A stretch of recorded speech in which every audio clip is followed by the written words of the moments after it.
It is November 13, 1995. I'm interviewing a righteous Gentile, Irene Gut Updike. Her maiden name is Gutova. I am Renee Firestone. We are in Yorba Linda, California, in the United States, and the language will be English. Good morning, Irene. Thank you so much for inviting us to give your testimony to us today.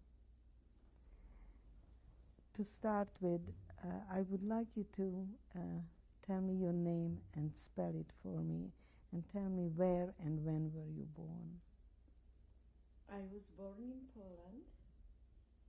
My name was Irena Gut.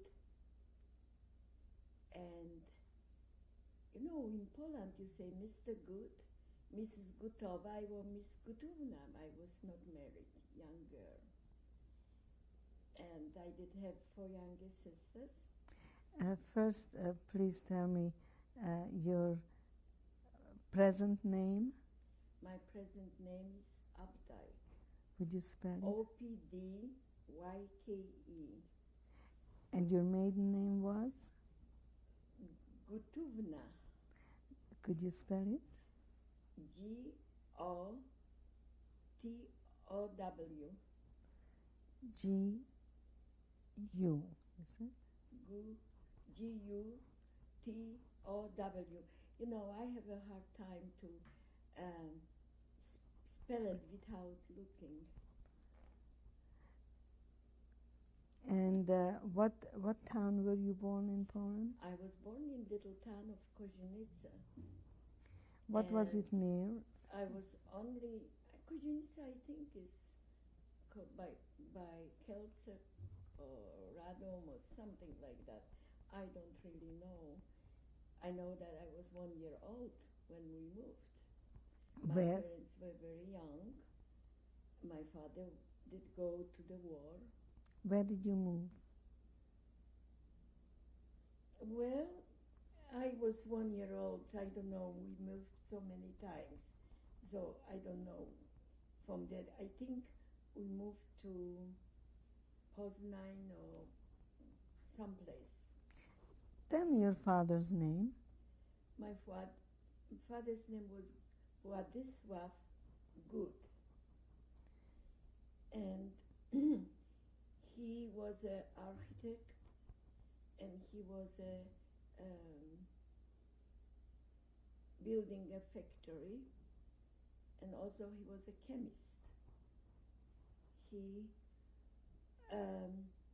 did do the thing for the electric poles. He was only one. He did have even connection with that, with France and Germany and other countries. Were you close to your father? Very much so. Our father was a wonderful man. I don't remember him ever spank us, but he was stern. And my mother was a saint. What was her name? Maria, from home Rembish. My mother was a disciplinarian. She did teach us, even we did have a maid, but she didn't allow her to clean our room. We did have to learn to do. He said, you can marry a millionaire, but you have to know how to do it. How many siblings? How many brothers and sisters? Only 4 younger sisters. That's the reason, really, my mother took care of us. And we were brought up in a Catholic faith. But my mother really taught us the 10 Commandments. We did have to know how to do, and we have to understand that we are not alone in the world, that we have to be good to people and help people. When we were coming from schools, we brought the dogs and birds and all kinds of animals. My mother never said, this is not good. Tell me your sisters' names. My sister's name is Janina, Maria, Bronisława, and Władysława. They are wonderful girls. I spent it with them very short time.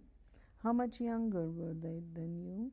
Well, the youngest one is about around 10 years younger.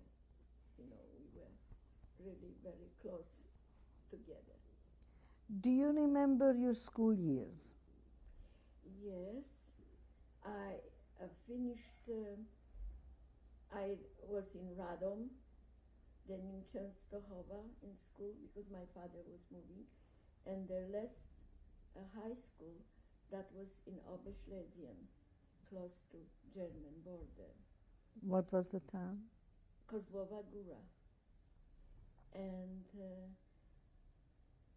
I did belong to the group, Polish young girls dancing group, singing group,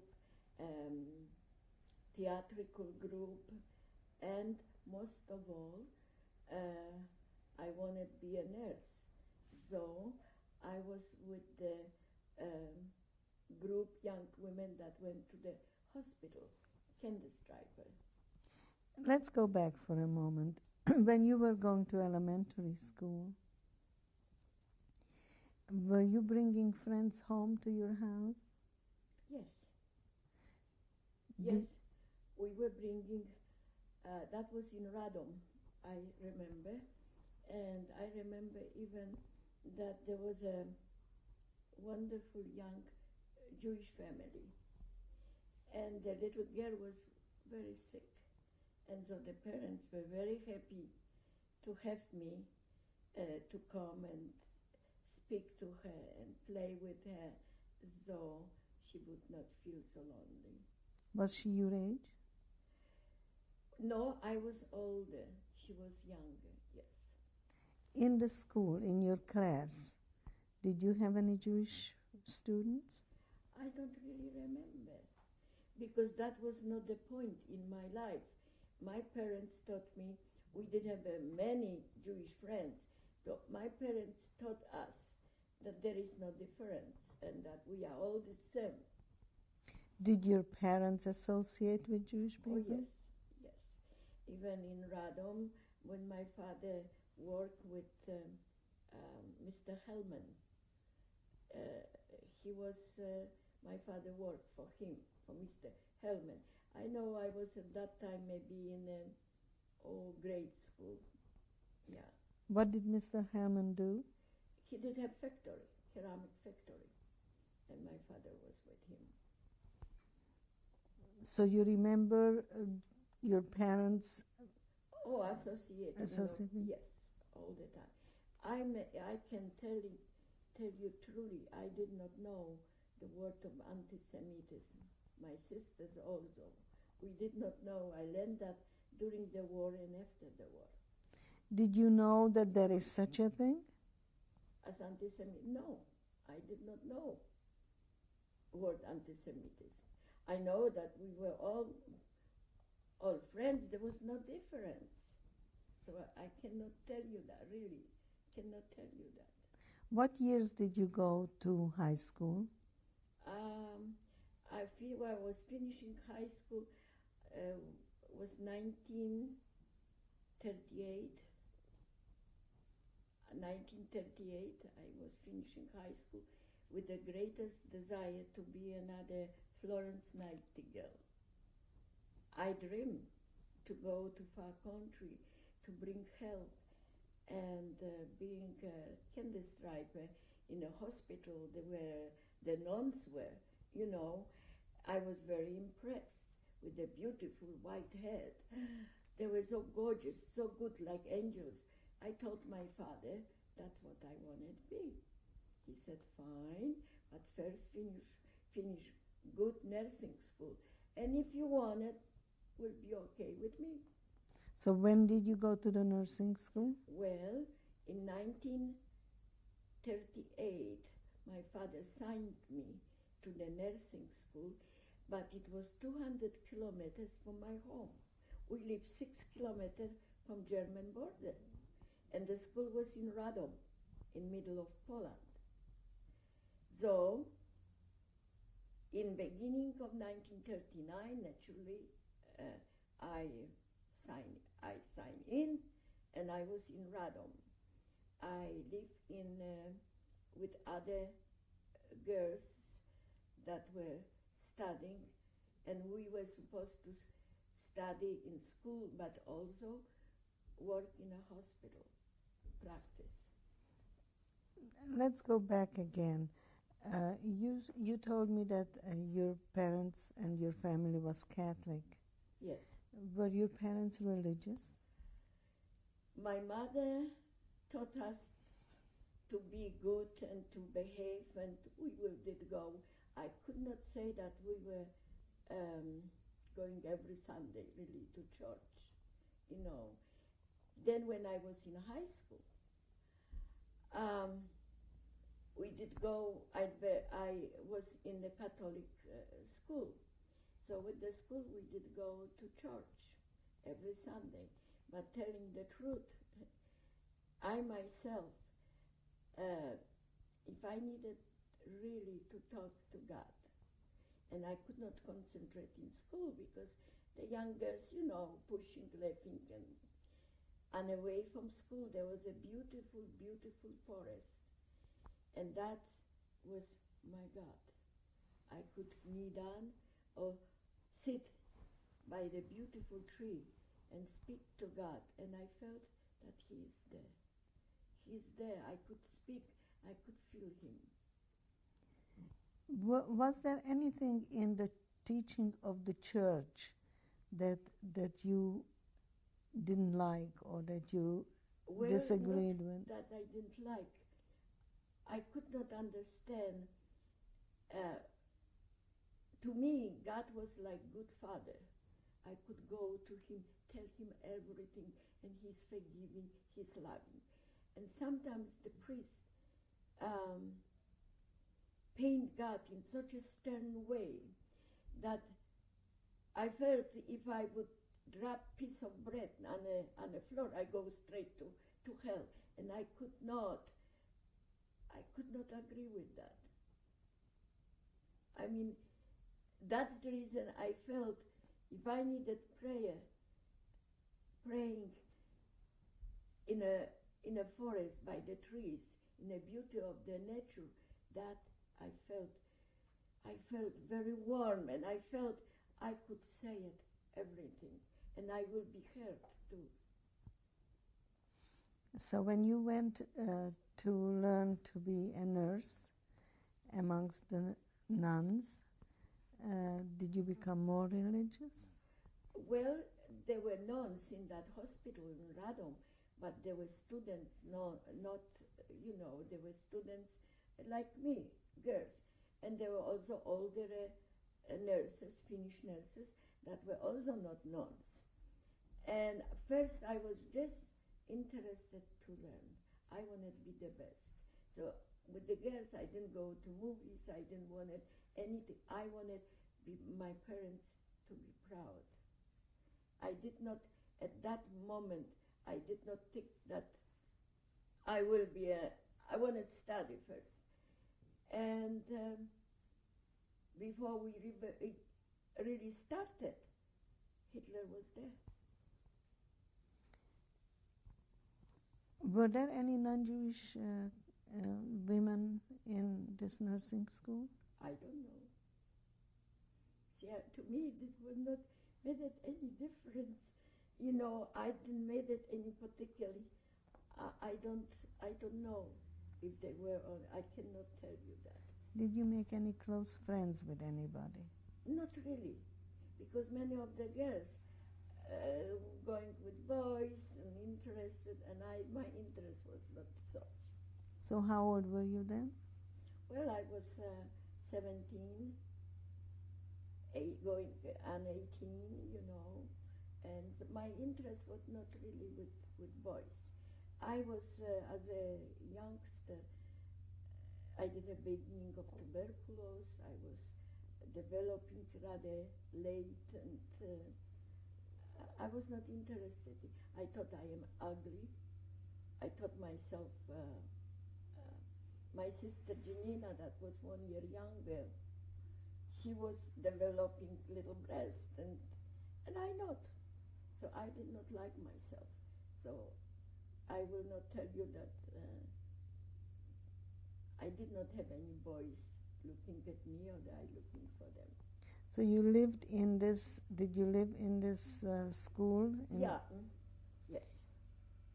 What about your sisters? Where were they at? They were with my parents, you know, and just before now we start to hearing that the 1938 that the Germans were wanted to go fight with Poland, but I was 200 kilometers, and like everything, we did not believe it, you know. And one day I was going to school through the empty field. There were ditches dug, always the military, and I heard overhead heavy roar of aeroplanes, and I looked and I did see something falling from them, and then explosions, fires. I was so bewildered. Somebody pulled me into the ditch. That was one of the doctors from the hospital. He said, "Oh, dummy, what you staying and watching, you know, the war is there." And then when the aeroplanes left, we went to the hospital, and it was one big nightmare.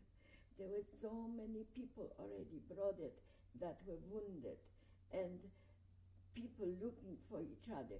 On the way going, there were horses that were torn apart. It was unbelievable, and we just decided to help. We worked feverishly, day and night, trying to help the wounded. Do you remember when this was exactly? Well, that was September 1st, 1939. So that was maybe at that time September 3rd or 4th, you know. And I remember that they say that the Germans are moving towards middle. They took my place where my parents lived right away, but they were moving towards Radom. And some of the nurses, the oldest nurses, they joined Polish army, and they took me with them because I didn't know what I will do, so they took me with them, and for days we were on our own. Before this happened, did you know the name Hitler? Yes, now I know that Hitler is moving. Not before. In 1938 was something said that Hitler is, but I had that already in Radom when I was, that Hitler is coming to fight, but I did not know that he was fight the Kristallnacht, and I did not know that, but I knew that he is moving on Poland. Were there any Jews from Germany coming to Poland before 38? I cannot tell you. See, I was so busy trying to study, to learn. I will not tell you that I was know about that. I know that my father did work with Mr. Hellman, and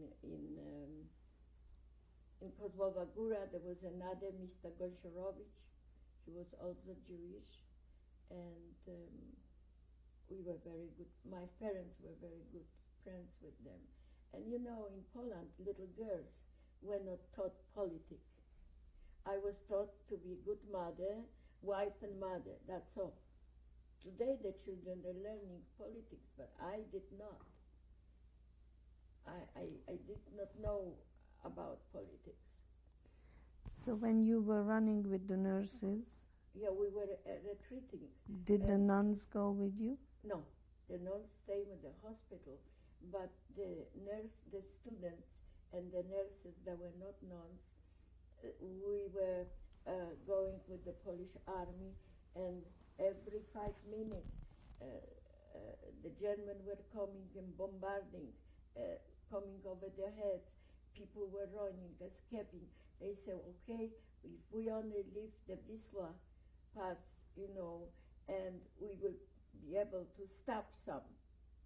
Well, we stopped with the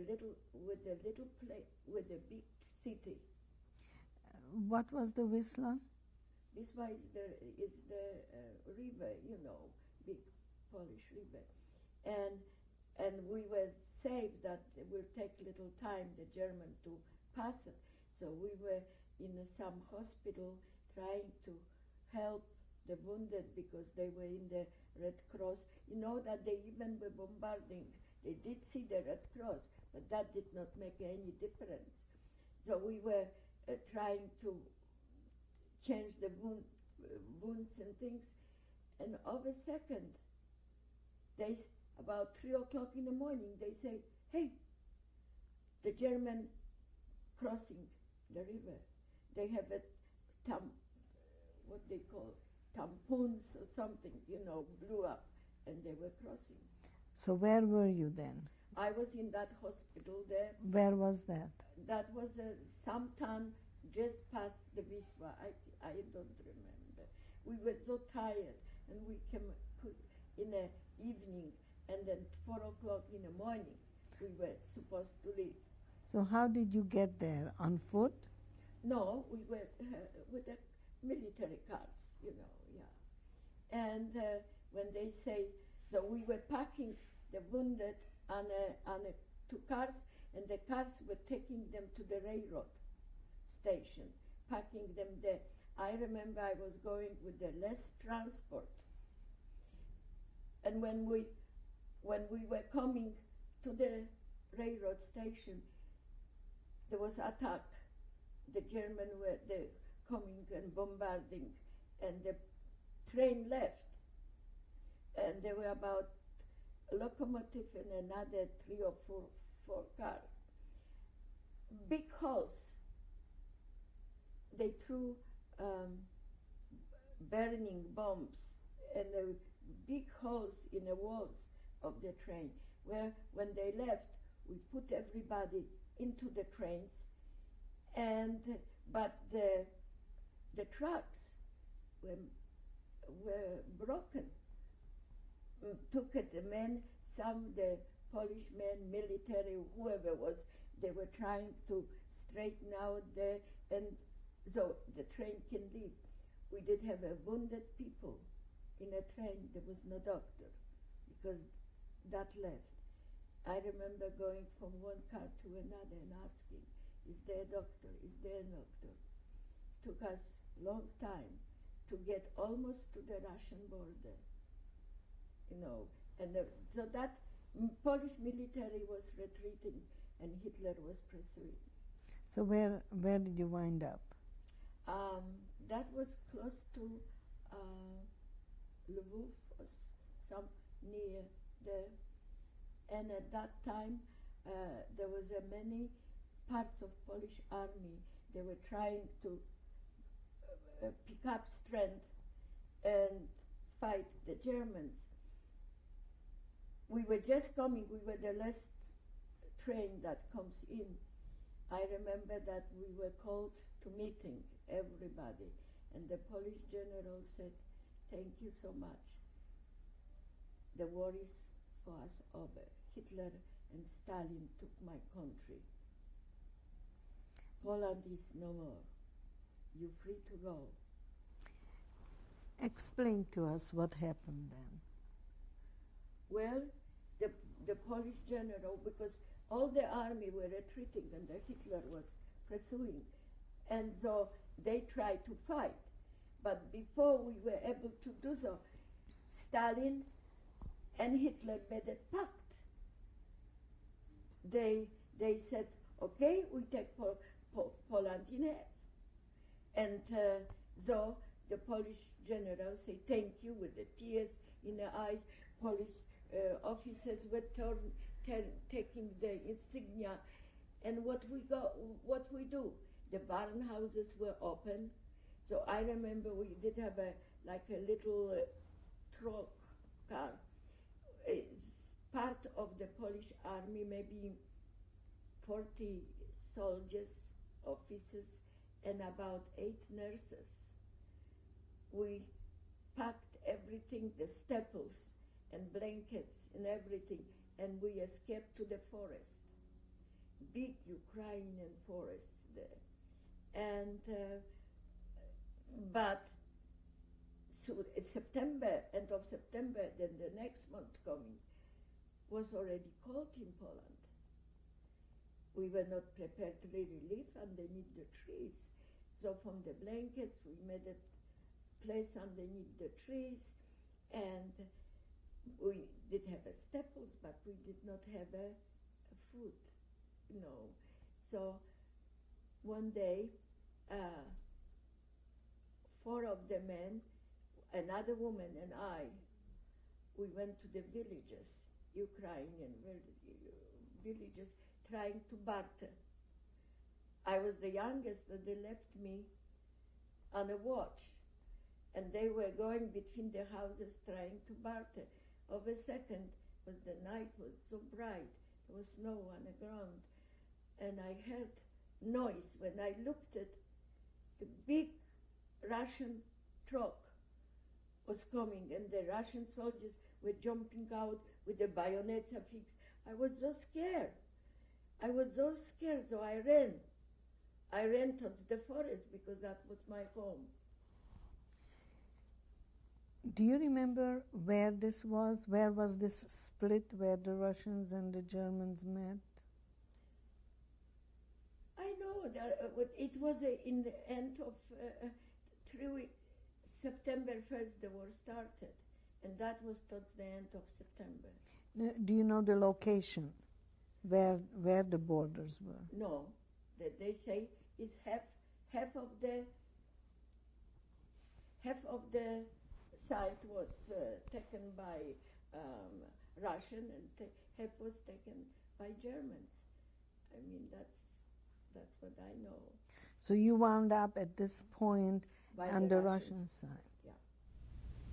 Irene, you were telling me that Poland and Germany and Russia made a pact, and they divided your country, yes, Poland. And you wound up on the Russian side. Yes, that's correct. I was on the Russian side. And we were trying to find the food to barter with the villages, and of a second the Russian truck came. Somebody must say that there is a soldiers or something in the forest. And I was so scared that I ran. 3 Russian soldiers got hold of me. I was fighting, yelling, screaming. They raped me, and they beat me up, and they left me in snow to die. They raped you in the woods? In the woods, yes. Because I ran, that was my home. I was so scared. They were with the bayonets affixed, and I was just scared. Let me ask you, would you have not run if you gave up? What would have happened, do you know? I don't know. I was scared. I ran. I know maybe if I would be captured with all the other. See, I was only alone standing because the other were in the houses, bartering. So maybe if I would be with the other, would not happen. But I ran, and I was captured by the Russian, and then they picked up all the people from the village, the soldiers and the other nurse. She was older, And when they were taking them and they were passing by, they did see me laying on a floor. So the Polish soldiers were making a noise. I say, you came, you know, you supposedly helping, trying to help us. Look, the woman. So they picked me up, threw me on a truck. Next thing, the motion of the truck, I came to it, and I realized what I was covered with the coat, military coat, and I did see, realize what was happening. I was ashamed, and I was scared, and I was cold. So, because I was hurt, they dropped me in a Russian hospital, and I never did see anymore the other soldiers. Those were But the Polish. they were Polish, and they were like prisoner of war taken, and I was put in a hospital because I was hurt. And I remember I was half naked, half frozen. I remember I could not see on my eyes because I guess I was fighting. They hit me in the face. I thought I am blind. I remember screaming, "Mama, Mama, Mama." And over a second, I felt two warm arms wrap around my shoulder. A woman's voice was speaking to me, but with the language that I could not understand. But the voice alone, you know, that there was somebody. I started crying. She was holding me, and she was saying, "Ty moja daczka, ja ciebie lubię." I did not understand, but it was soothing to me. What did it mean? Yeah, I love you. You like my daughter. It was a woman doctor, and she was very warm to me. Now she took care of me. I was a little girl. I was in her hands, and she did clean me up, give me medical help, and also help like mother would do in this situation. And when that was now January, end of January 1940, and when I felt better, she gave me job to tend in a hospital. I knew I was a student, so she gave me, I worked 12 hours, and then 24 hours, and then 12 hours rest. What kind of a hospital was this? That was a hospital for wounded, and there were Polish, there were Russian and Polish, and also there was an outbreak of cholera, and that was in another part of the hospital. Through the garden there was I knew that they told me that there is a part that you cannot go in, that is not good. Like a quarantine? A quarantine, yes. And so I was, she liked me, the woman doctor, and I lived with two Russian nurses. We lived, we could not lock the room. It was one room after other, and we could not. And I know that I come after 24 hours job, and I was very thirsty. I brought a bottle of tea in a bottle. The rooms I did not have anything. You know, I didn't have a hospital nightgown and box underneath the bed to put whatever I did have. And the two Russian nurses, they did have dresses, and there was a Marushka, Russian nurse, very fine. She shared with me some panties and, you know, helped me. The other nurse was a big-builded, big-breasted, and a hellion. she could drink vodka from the bottle, you know, really unbelievable. And one day, the nurse, I tried to learn Russian as soon as I can, because in the hospital working. And one day, the doctor invited me after the 24 hours. She said, "You were a very good nurse. You work hard. I would like you to come and have a dinner with me."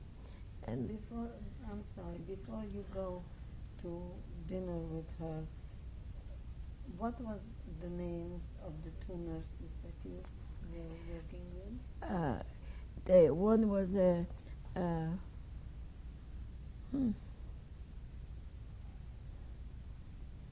one is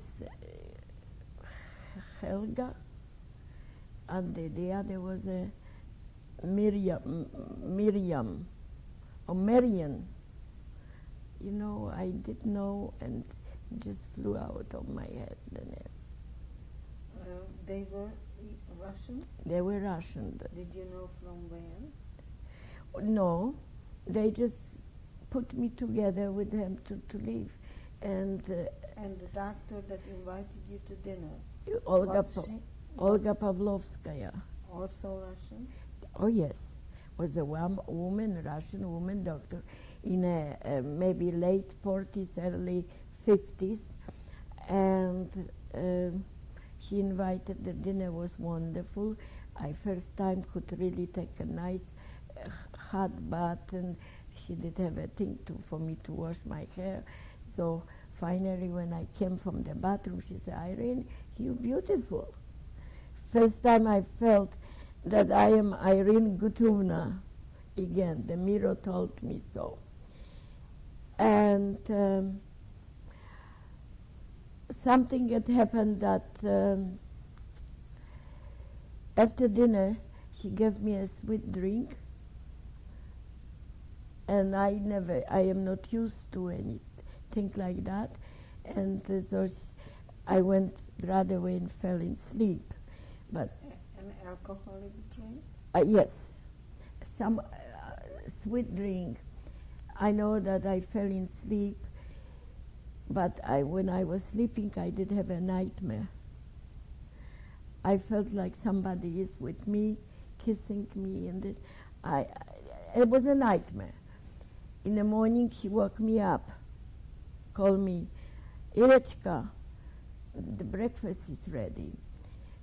When I jumped out of bed,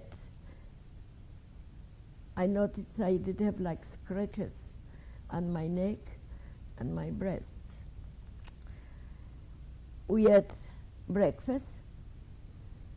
Then when I came back to the room, Miriam, the younger, she said, "Where did you been?"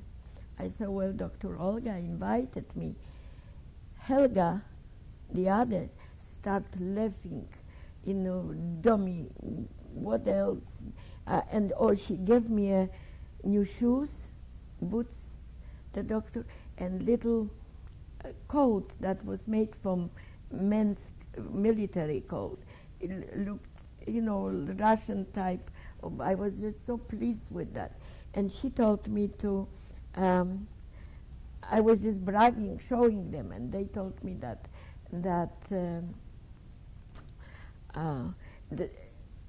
Helga was really laughing. I could not understand what they wanted.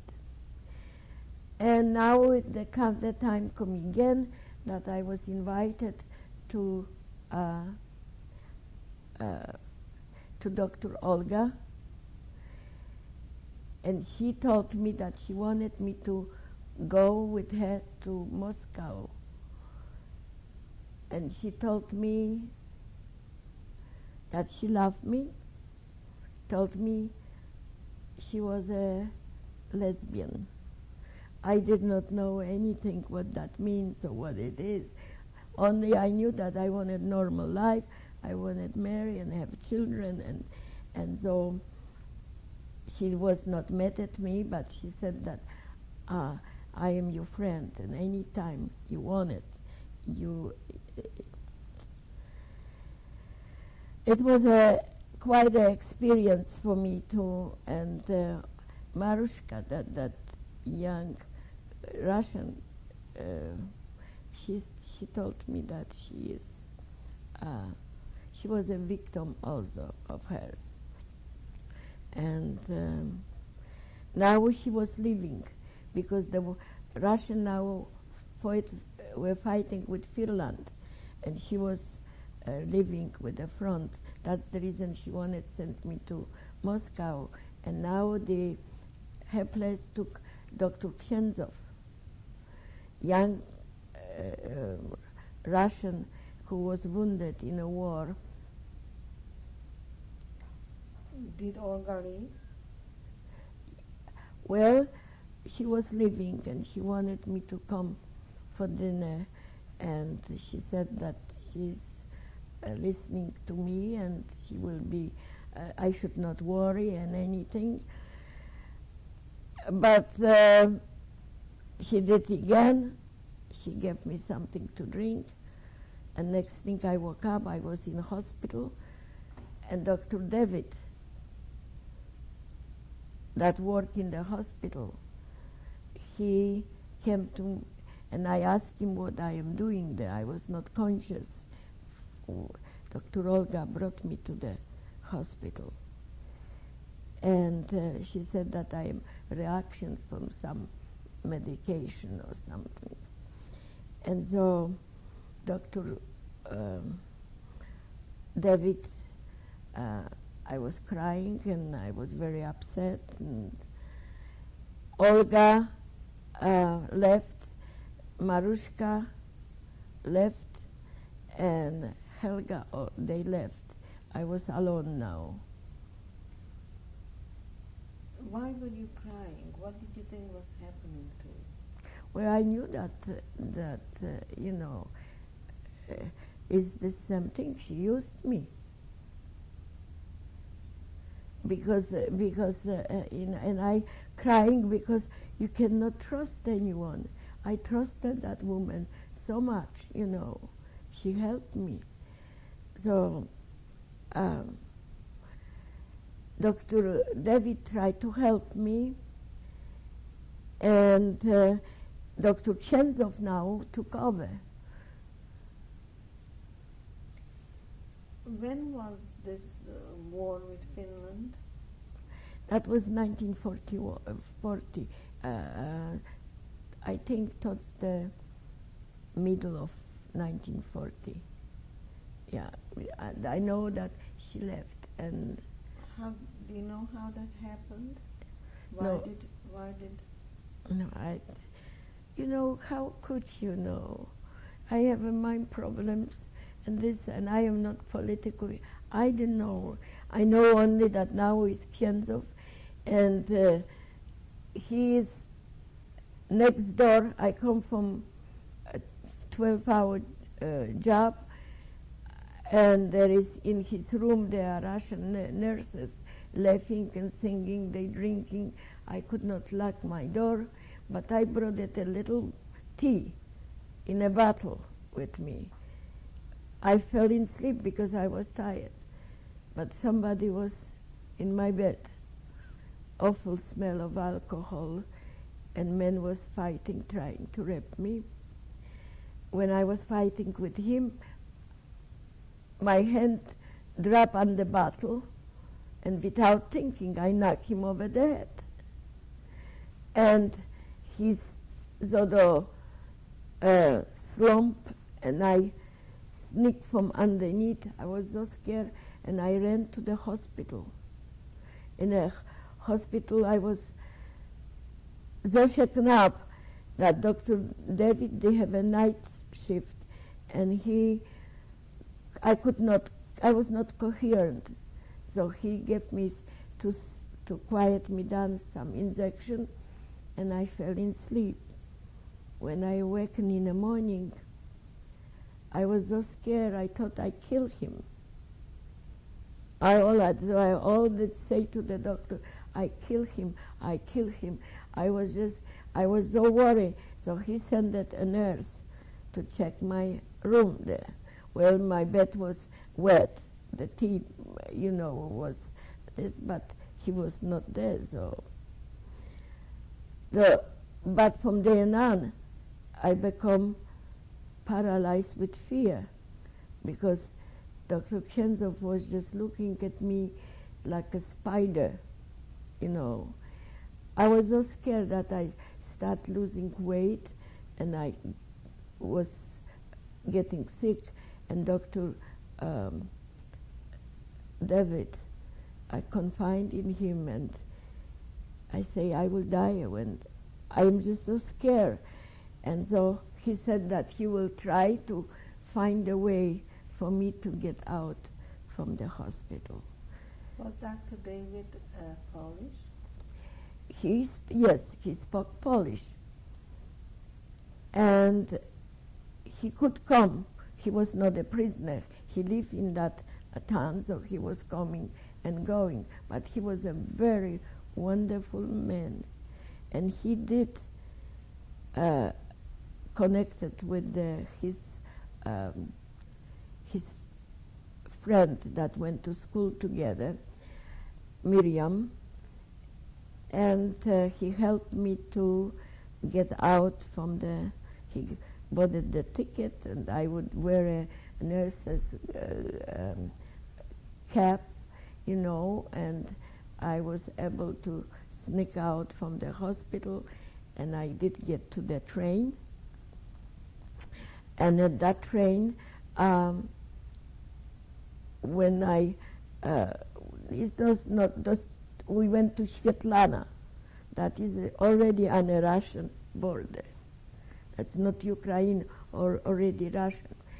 And when I went there, a beautiful woman met me, and he was hugging and kissing me, so everybody knew, oh, you are a daughter of my sister, and you come visit me in this. So she took me to her, took care of me.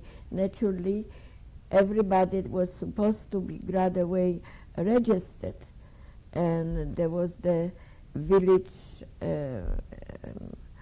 man, the commissar, and so she did teach me how to, she gave me a new name, and she said that I have to, when I go there, she will talk for me, and so she did go with me and registered me by the man, and say she tried to study to be a nurse, and I needed help. We were working with a little dispensary. Now, that was 1940, towards the almost towards winter. It was cold, and I went with her to give her injections to schools. What was the danger for a Pole to be on the Russian border at the time? Well, not that was I don't know, that was a danger. I escaped. And Kenzov, in the meantime, was so mad that I escaped, that he said that I was a German spy. Well, were you a prisoner in this hospital where you were? Well, I was brought, the other were taken as a prisoner of war, and I was taken too because I was wounded. So in a way, I did not have where to go, I stayed there. But because he wanted to rape me, and I escaped. So that's the reason he was really upset. Did you have any contact with your family while this was going on? No. I did not even know where my family is or anything. What was going on in Poland at the same time? I was now in a Russian, on a Russian side. And I didn't know anything, and I was not in contact with it. Only with Miriam now, and Dr. David. you were not in contact with Polish population? Not at that point.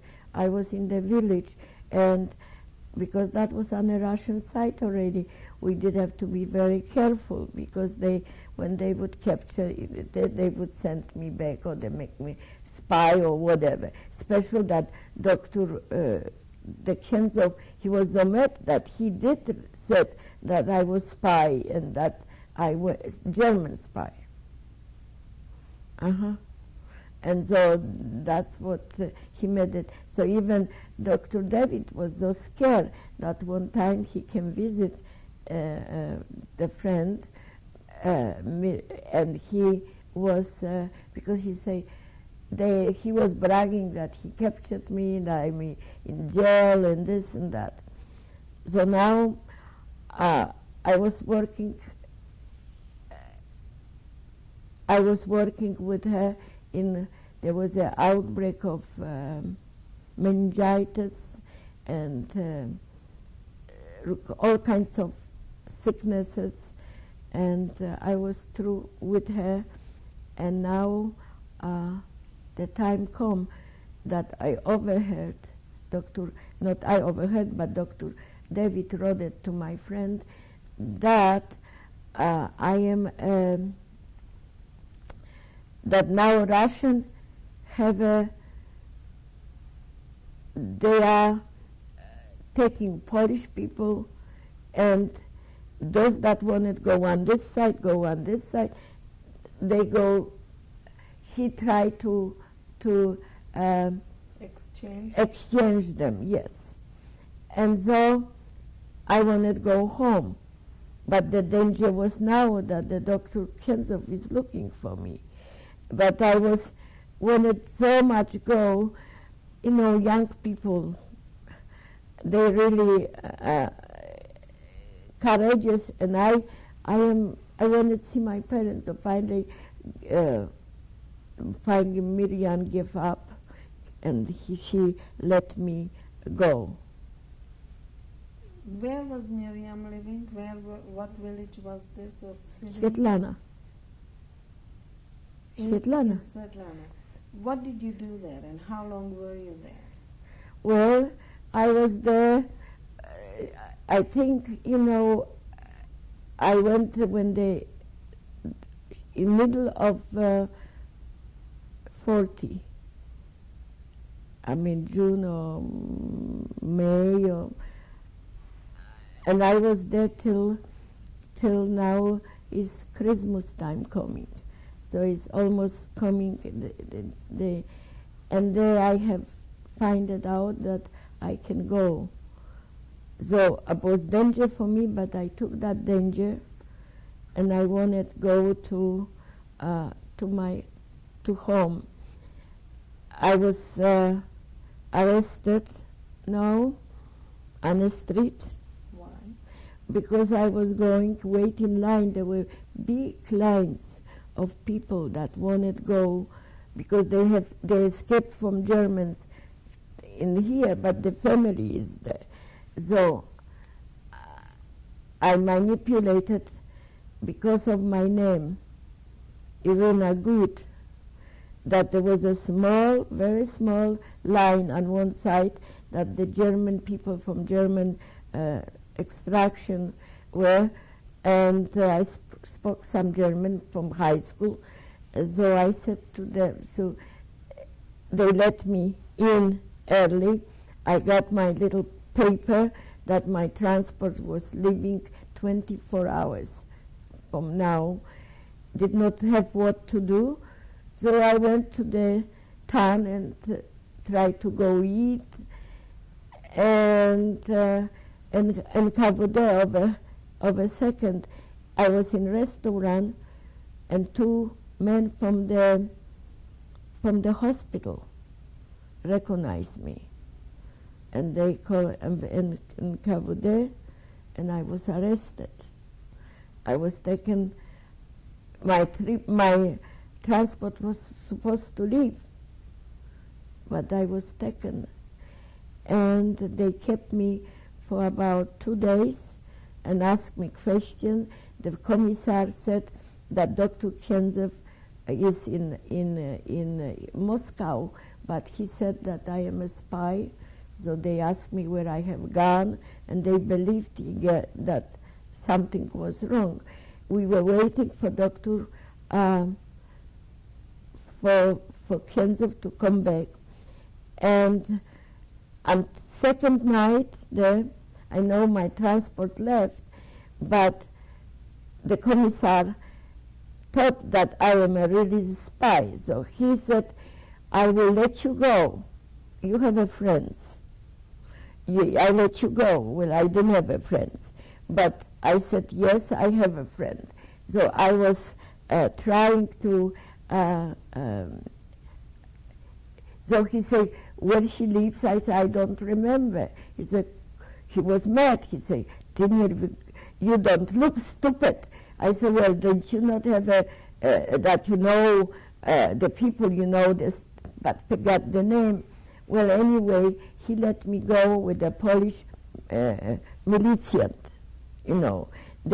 He let me go, and when we were coming to that, I didn't know where I was going. I just pray, God, give me a sign, give me something. And I was seeing a corner house, and I did see in a fence a little hole, little bolt missing.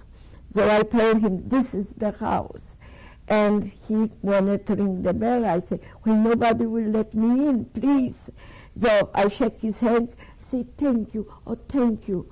I know now. He went around the corner. I sneaked through the hall, went through one yard, through another fence, another yard, to another fence. I found myself in a place that I don't know where I am, and only one thing I wanted to know, to get to the railroad station. And did you? Well, I find that somebody went to the outhouse, you know, and I asked the man, he told me where the station is, and I did go there. And there were many people there trying to leave with the bundles. And I was so tired that I just sit down in a corner and fell asleep. Irene, you were telling me that the Russians and the Germans were exchanging Polish prisoners of war. What happened to you? Well, I was exchanged when I was saying I was captured by the Russian, and now I went all the way to the railroad and fell in sleep. Early in the morning, there was movement. People with the bunches, with children, with the bundles were coming out, and there was a German officer and Russian. Well, naturally, I went to the German, and because I just escaped, and I did have at my little piece of paper. I hide it in my bosom. What was that paper for? That was that I can leave, you know, because they arrested me when I did have already, and then my transport left. So I am taking a chance. So I go to the officer and say, Lieutenant,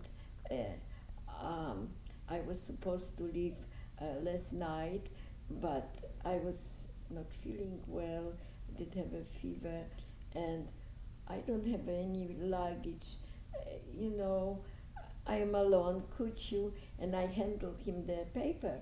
He looked at the paper, he said, this transport is leaving today. It was a miracle. There was some partisans and something did to the transport that they did not ship. So I was in a train.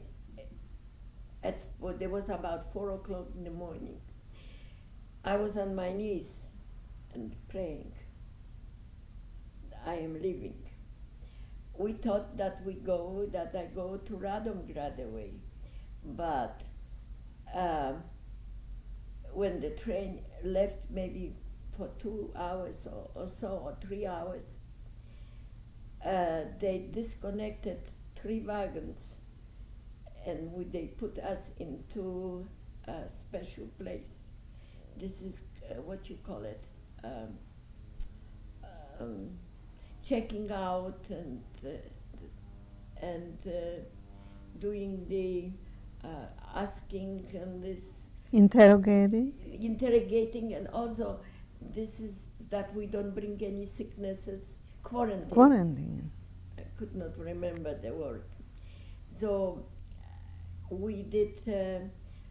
They took us in the German. They were German now, and they told us that we will go to our homes if we tell the truth, and we have to this. So they gave us big speech, and we were surrounded all around. We could not go out, and there I realized now there were many women and men.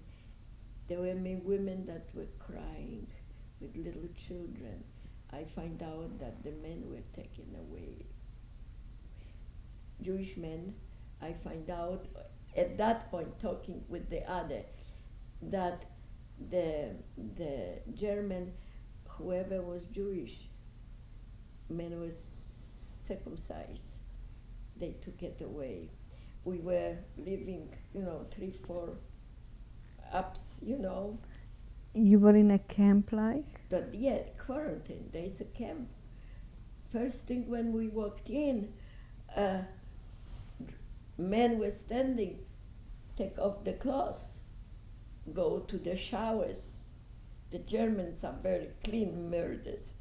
So they spray something in our hair, they spray our clothing that was smelling unbelievable, and then they say we will be there for 3 weeks. Irene, let's go back for a moment to Russia. When you left Svetlana, you came to the railroad station and you were arrested. Yes. What happened while you were arrested in Russia? That was I was arrested. That means I arrested by the Russian because Dr. Chenzov said that I am German spy. What did they do to you? Oh, the test. They look for my papers, and when they came to my breast, I got red in my face. So the commissar was laughing, and this. So they kept me for 2 days, trying to find out. He thought that I am really a spy or something, some partisan organization or something. So he thought that before Dr. Chenzov comes from Moscow, that he will be able to get from the threat to the whole thing. And I disappointed him, because when he finally allowed me to go to my girlfriend, that I just made it a false name, and went through the different fences, and I escaped. Did they abuse you while you were a prisoner? Well, physically, yes, because they didn't give me food, and they woke me up every 5 minutes and asking all the questions. Finally, the commissar said, "I'm sorry for you, because I don't know. I did not have a gun. I am not a spy." I say, Chenzov tried to rape me, and I was scared, because it happened to me in a forest right in the beginning. I told him though. So he said, "Okay, I am taking on my conscience. I let you go, but I sent you with somebody." So now I am in the train, and they disconnected the train. It was my luck that the transport, a miracle, that the transport that was supposed to leave the night I was arrested did not leave. living now. So I did not have the problem with the German. He just okay, and I went into the now I am there and seeing all kinds of horrible things. I become very sick. I did have a very bad flu In the quarantine? in the quarantine. That's the reason they put me into special place. So I am not with the other. And I could not believe it. 3 weeks now is coming and they say we can go. Okay? I was first in that train. And we were packed like herrings there. And traveling, and I did see the destructions of the war now. Because I was going that way, now I go back. I see the destructions, I see the bombarding houses and this. We come to Radom. I am dressed in a little shoes that falling off my feet and in a men's military coat. I come there and it was still cool, and I cry because I don't know, nobody is waiting for me, and I know that I have an end there, but I went so much through that I didn't forget the name of my aunt. I forgot where she lives. Man with the doroshka, with the horse and buggy, did see me crying, staying there. He said, "What you crying, child?" I said, "Well, I just came from the Russian side. I don't know, I cannot find my aunt, I don't remember." He said, "Well, wait a minute. The people that I will take care will come. You can sit with me," and I dropped them off and then tell me where. So I remember the field that was all plain and that the bombs were falling, and I did remember that somehow was close to my aunt's house. So I more or less explained to him. So there he comes, and I did see my aunt's house, white little fence, and I said, that's my aunt's house. So he said, "I will wait till you go in." So I opened the gate. Beautiful young girl with the black hair came towards me. That was Bronya. One look I did not recognize her. One look at her, and I was screaming, she was screaming, "Irena, Irena, Irena!" But instead going to me, she was running to the house. So I am now, my mother, my father, my sister, everybody start coming. My father in meantime escaped, because when the German took over, though we have a German name, but my father is Władysław Gut, and he was very proud Pole. So they put a band on him with the letter P, Paul. He took whatever valuable was and left and came to my aunt's house. In meantime, I was in Russia already. So the house was very small. They lived on an attic. My father was an engineer and chemist and architect and chemist. He tried to help to keep my mother and my sisters so that they have a food. They did not have furniture or anything. So he was doing from the tires of the car, the make it sole from the little boots. My mother was sewing, and they were selling that to try to. My father was a handsome man in 39. When I did see him now, his cheeks were falling in. the shirt you can put a hand in it. And my mother was gray, completely. I could not, in such a short time, to see the what happened. That now is 1942. And Bronya was how old when you left? oh, she was a little girl, and she did have also surgery. That's what I didn't recognize her too, because her hair changed completely. And she recognized you? She recognized me, but she was so excited that she ran home instead coming greeting me. So now it is May, my birthday, and that was the most wonderful birthday. My father was there. We went to little park and reminiscing all the little things that we did before the war. And I was telling my father that I was raped. I told him.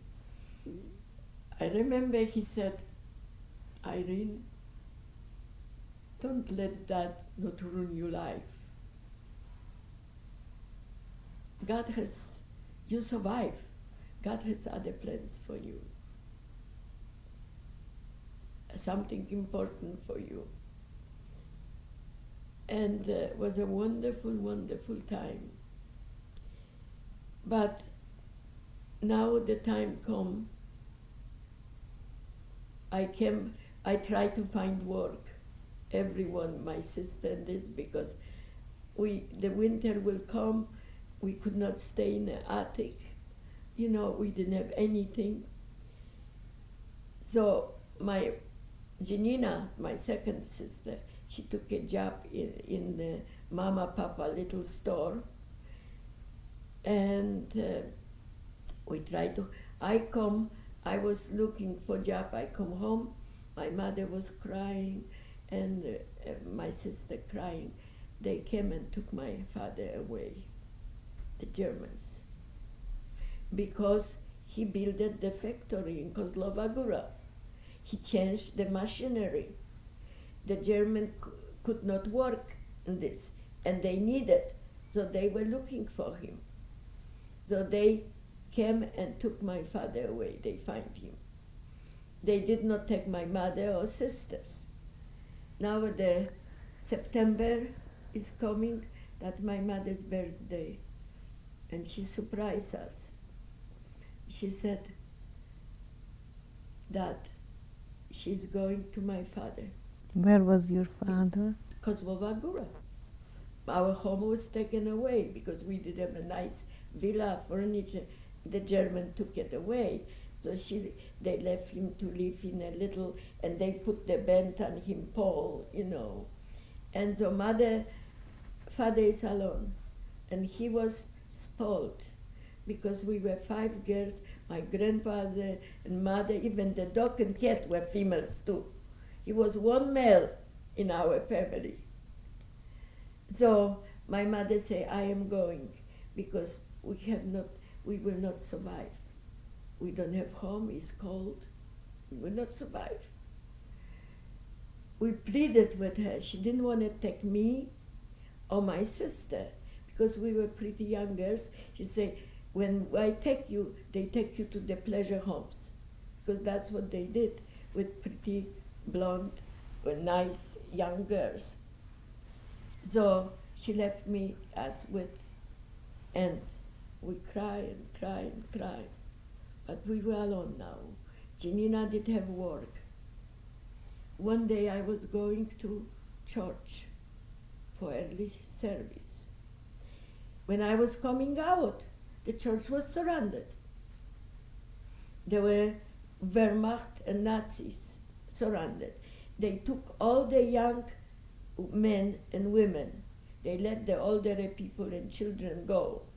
They took us on the trucks, and they brought us to special encampment to be sent to Germany to work in the fields, because they have the Jewish people, they, you know, they brought it to Poland and this, but they needed in Germany workers to factories and fields. So we were in the encampment. Somehow I was able, through the fence, to give people passing by to notify Helena Pawlowska, my aunt, and that I am here. And I remember Janina came, wanted to visit me. Through the fence, she wanted to get into me. She wanted to go with me. I pleaded with her. I say, at least, I say, I don't know what will be with me. Where I go, you have to go back. That night, I remember that some few of these young Polish men, they tried to climb the fence and get out. They were shot. Now this was in Radom. That was in Radom, yes. And next day I was prepared to leave. Instead that, about 10 German officers came. One of them was the major, gentleman with the rank of major, with the group of officers. Entourage. And started picking and random. He picked about 20 people and he picked me too. We didn't know for what. They packed us on the trucks and brought us to ammunition factory. So there I am.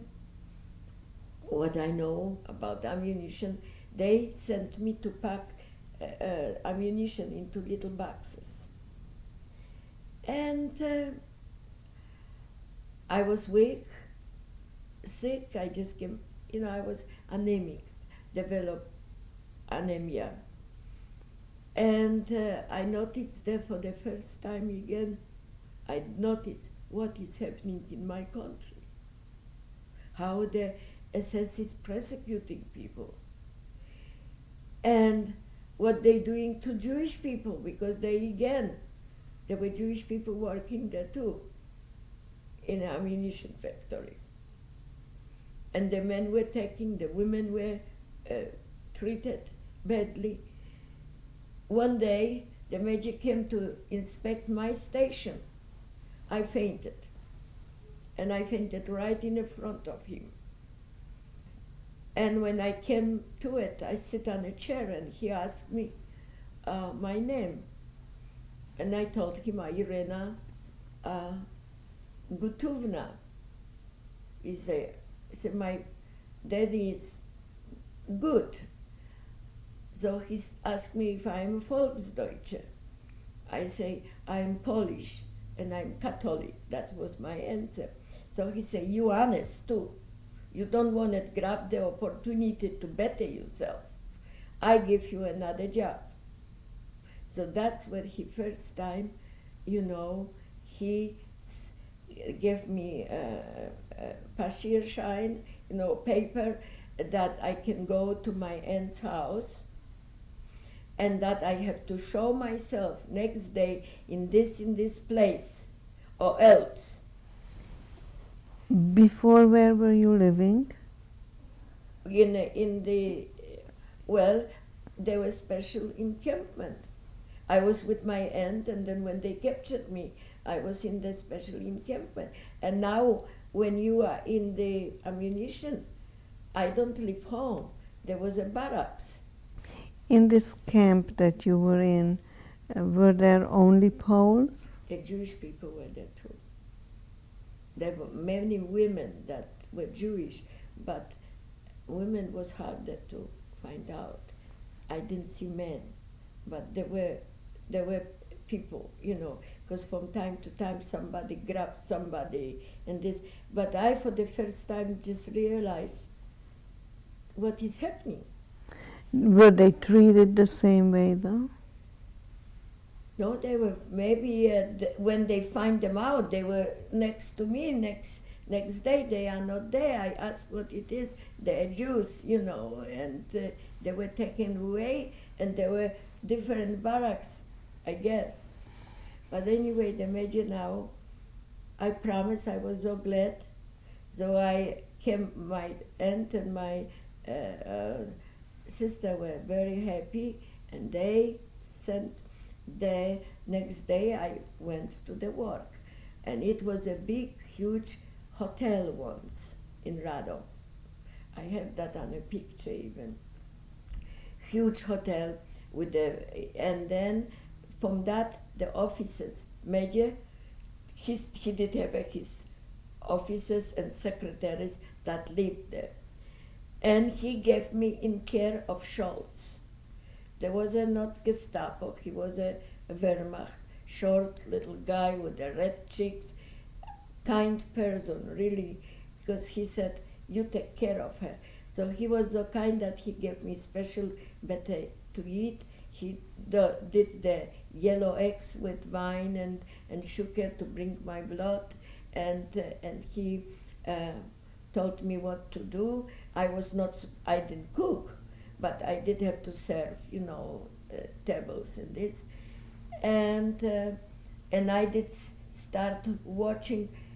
The SS were running back and forth with the trucks and what was happening, from time to time through the window I did see, and I could not figure out what it is all about, why.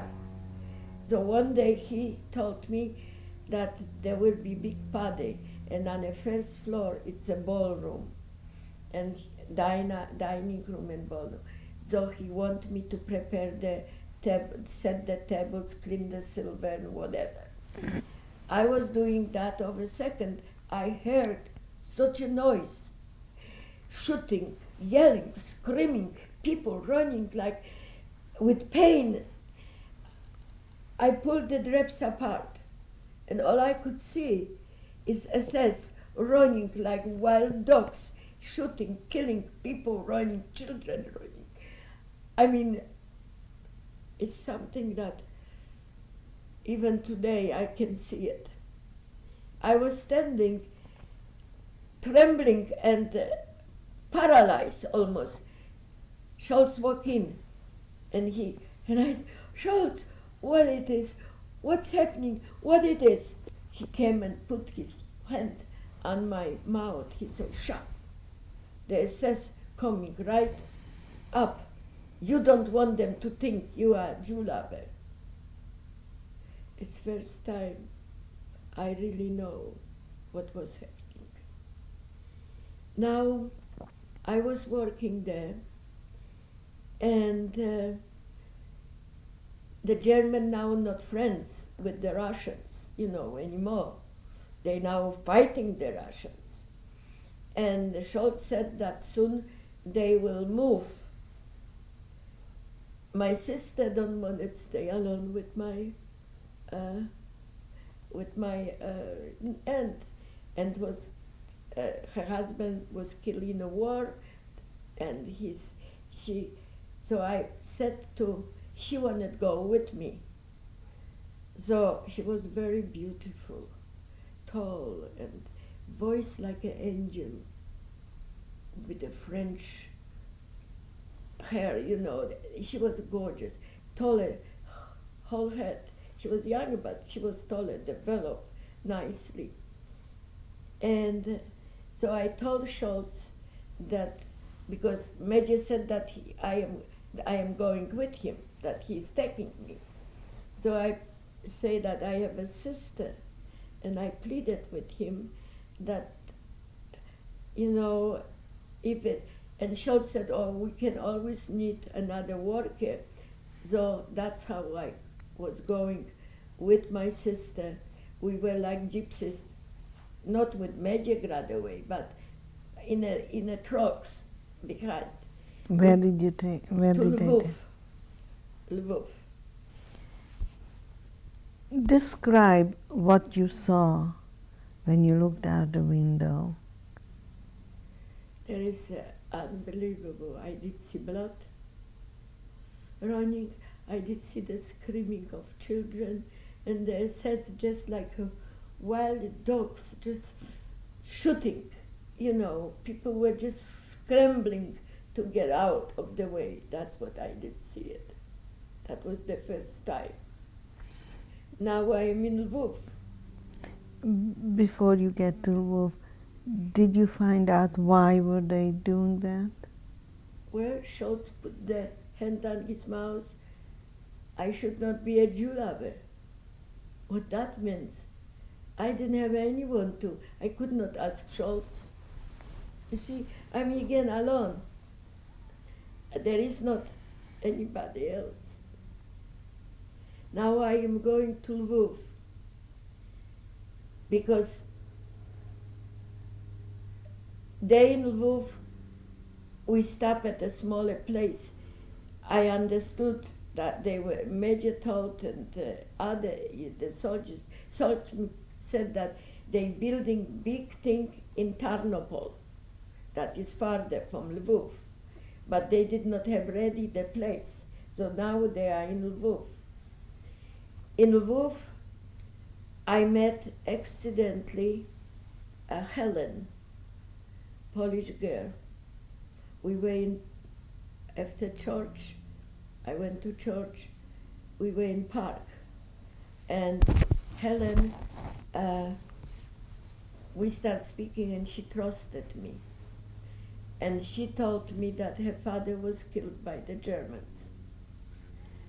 That partisans did something and they, just because that's true, they go to 10, 15 houses and pull all the men and shot them. And that Polish men? Jewish men? Polish men now. Helen was Polish. But she said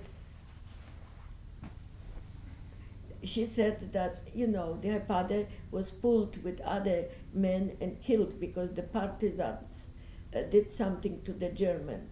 So they took it full out and were killing people. Did she see that? Was she there? Yes, she did see the mother. Now she was only with mother together, and she did not. She was very poor. She did not, but she trusted me now, and say that she is married to a Jewish man. Irene, you were telling me about this girl you met in Lvov. Her name was Helen? Yes. Well, Helen, when I met her, she was telling me about her father that was killed by the Germans, that he was not in any organization, but there were partisans. And if partisans did something to even the car of a German, then the German did go to their first homes and pull out men and shot them. And so she says she's alone with the mother and they having very hard time. They don't have money and this. So I did have enough food from the office when I served.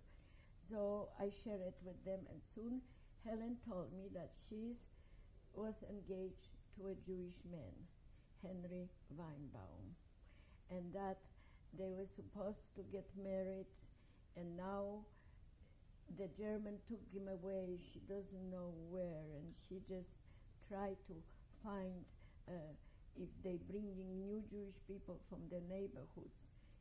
She tries to find that out.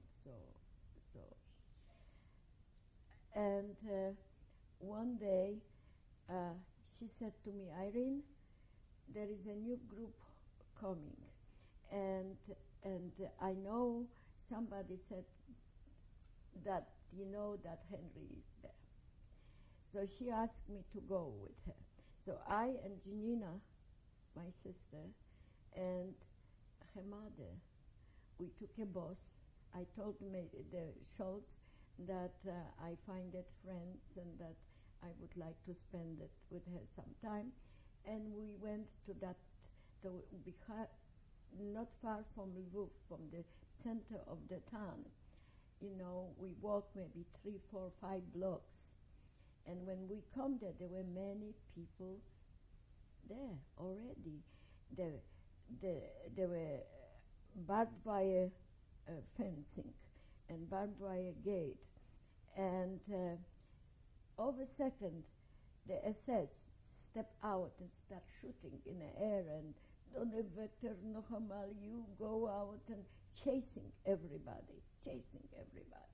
I was so scared. We were scared, so we start running. And there was a empty house. And we got, from the back was open, the window were broken, and we were on the first floor. And instead run out completely, we were in that house. So we witnessed a nightmare.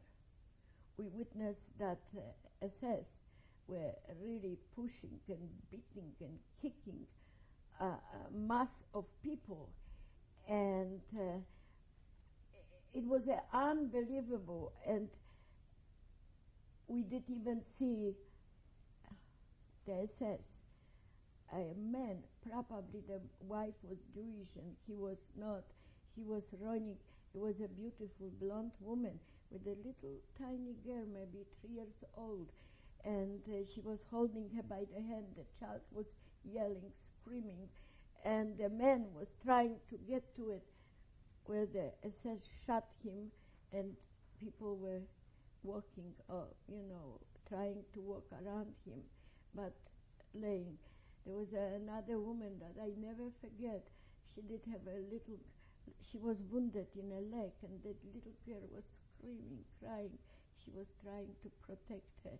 There was an old man with a white beard, white head that looks like a rabbi to me, Unbelievable pictures. And we were just standing there and watching. And then I did see a assessment pull a baby from mother's arm. It was a little infant.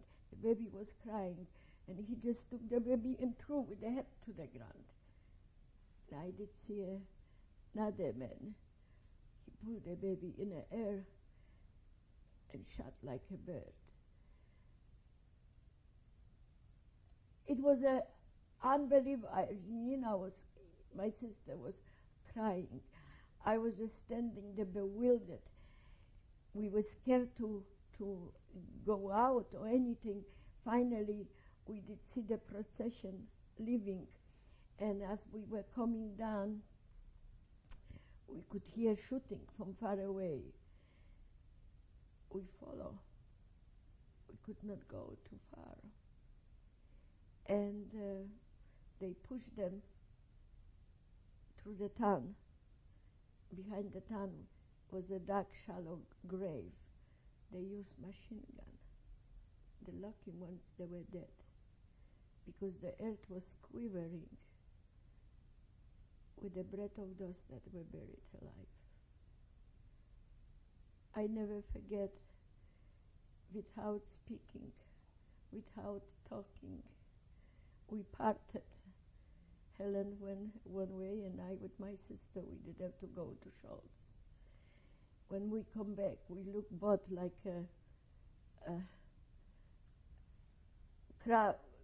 red eyes and we headache. We were looking like we sick, so I told her that we did have a bad news from home, from my parents, and we are upset. So he even was so kind that gave us off a little, too. And now we were moving to Tarnopol. Before we get to Tarnopol, tell me a little bit about Schultz. Well, Schultz was a short, stocky guy with the red cheeks, a kind man. He was kind, really. I didn't see him abusing or hurting anyone. He was a soldier? He was a soldier. He was not Gestapo. He was a Wehrmacht. And he showed me his wife and children picture. And he murmured, always say, we're fighting children and women instead fighting the Russians with the fight soldier to soldier. So he was doing the job because he was taken, but he did not take the pleasure in it. What was his job? Well, he was the head of the kitchen. He did have the responsibility to over the cooks, because we did not cook in the place where I was serving. There was a special kitchen when people work and this. They brought it the food. We were just distributing and dressing up and putting on a table, you know. Where you were working, that was a hotel? Now we were in Lviv. That was a smaller place. No, but before you got to Lviv. That was a big hotel in Radom. And who lived in that hotel? Was empty. The German took it. I mean, the German, when they decided, they just threw everybody, took it out. So it was like a German headquarters? That's correct, for the major regiment. And when you got to Tarnopol? Now we coming to Tarnopol, it's in the other story. It was like a place fenced off about 3 city blocks. And in end of that, it was like a factory where they were doing the preparing the ammunition and the cars for the front. And there was working about 100 maybe Jewish people in that. In a front, from one street, because from front of the street, there was that big hotel with a very big, maybe 3 foot thick walls, old, you know, there. And there was a dining room, and there was also a recreation-like room for the Germans. And there was a little room that was given to me by the diner. I received that little room there, and I share it with my sister. In this big hotel, there were about 12 or 14 offices. Each of them did have like a suite, one room with a bathtub and this. Naturally, the bathtubs, we did have heated water, you know, you did have to, they were long things. And the major did have on a 3rd floor, was about 5 or 6 floors, but not elevator. That was old, but anyway. And I was on a downstairs where is the diner, next to the diner, I did have my room. The officers all have a keys to go through the front door. But like people were brought it, they were on 3 sides. They did have posted soldiers that they did not let everybody was have to register who goes in. And then in the center was another building that was the washing room for the officers and secretaries. To wash the shirts, but also to fix the dresses, fix the uniforms, you know, to dressmaker and tailors, to iron, to clean. Well, I was given the room by the diner.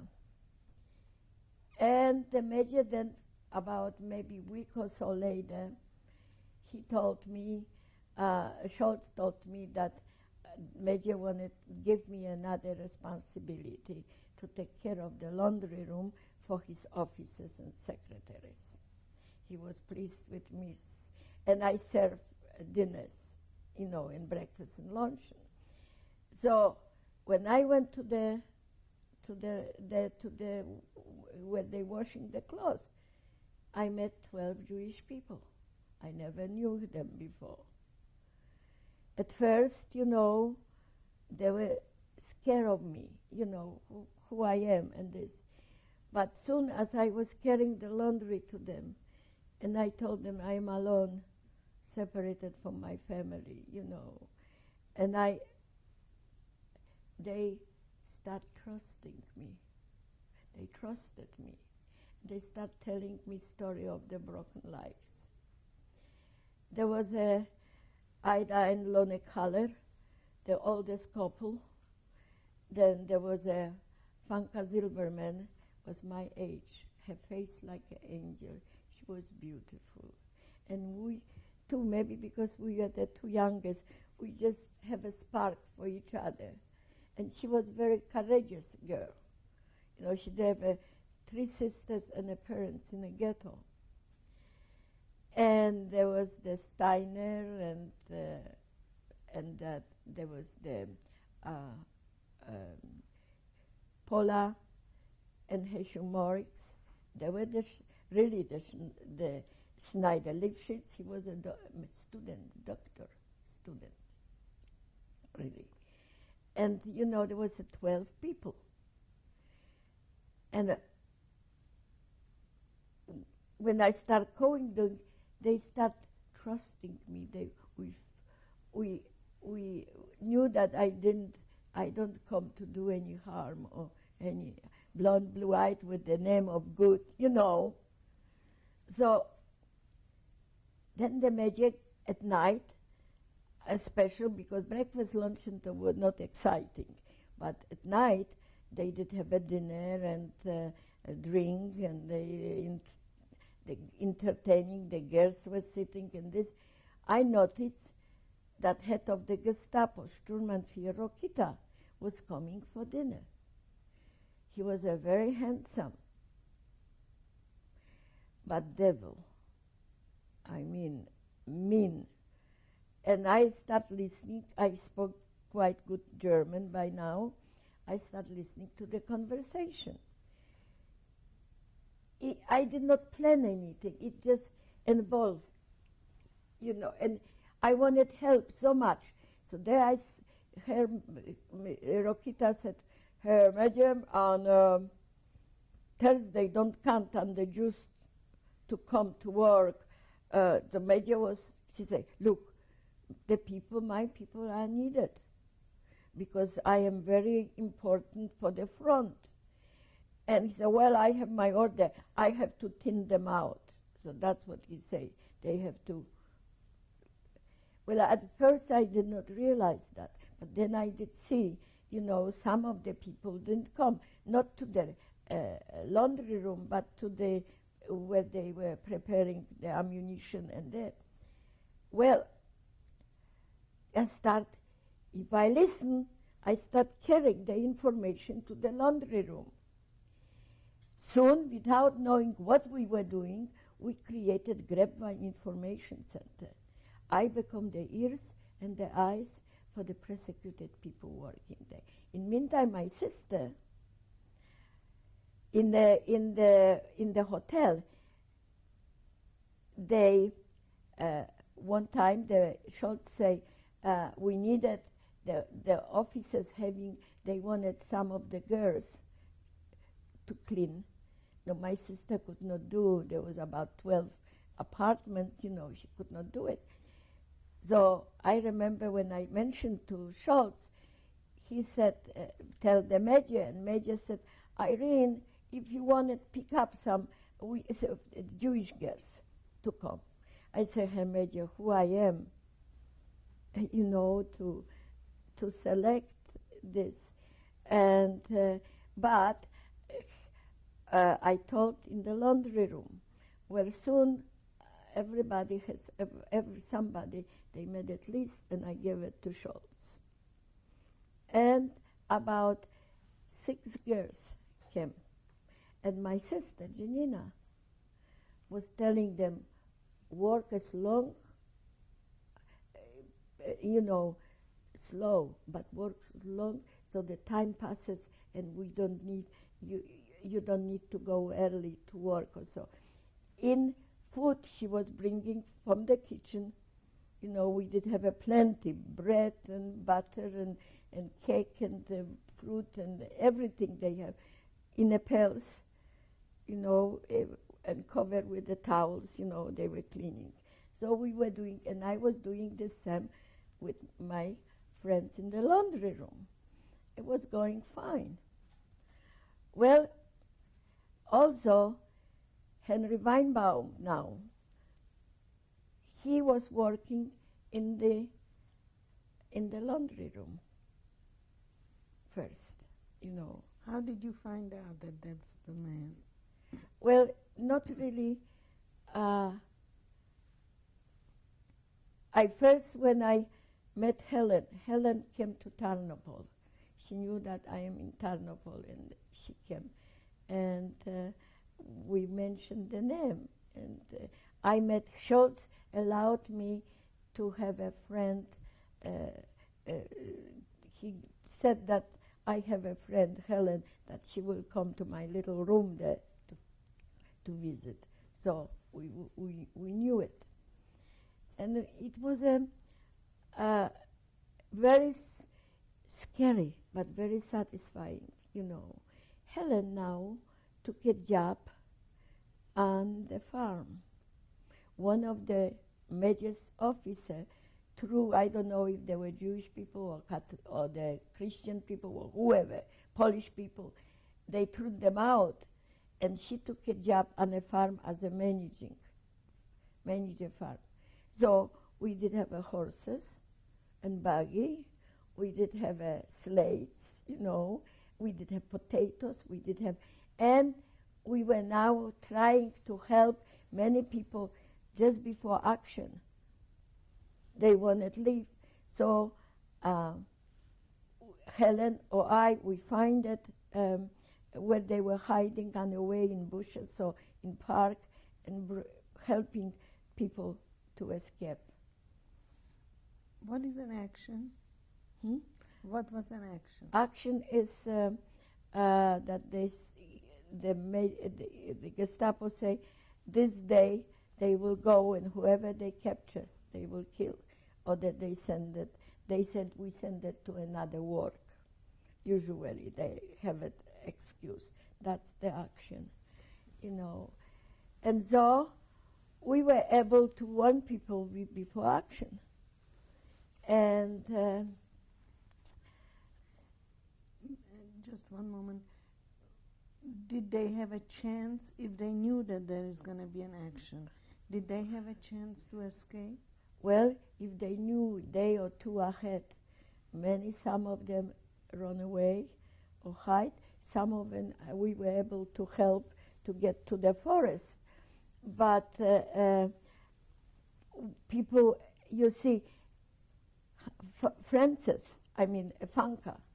Zilberman, I was cleaning the major's office, and on his desk I noticed stack of permits with a stamp from the Gestapo for the Jewish people, or that to go out, or to go to ghetto, because they could not go, these people that work, into the ghettos too. Well, I did have the idea when I was cleaning, some of this I just put in my pocket. So when I knew now that there will be action, Fanka did go to ghetto. She was courageous, you see. She did have the courage to go. And she went to the ghetto and warned the people there that in this day, there will be action. Don't go out, or they hide, or they do something, you know, because there will be.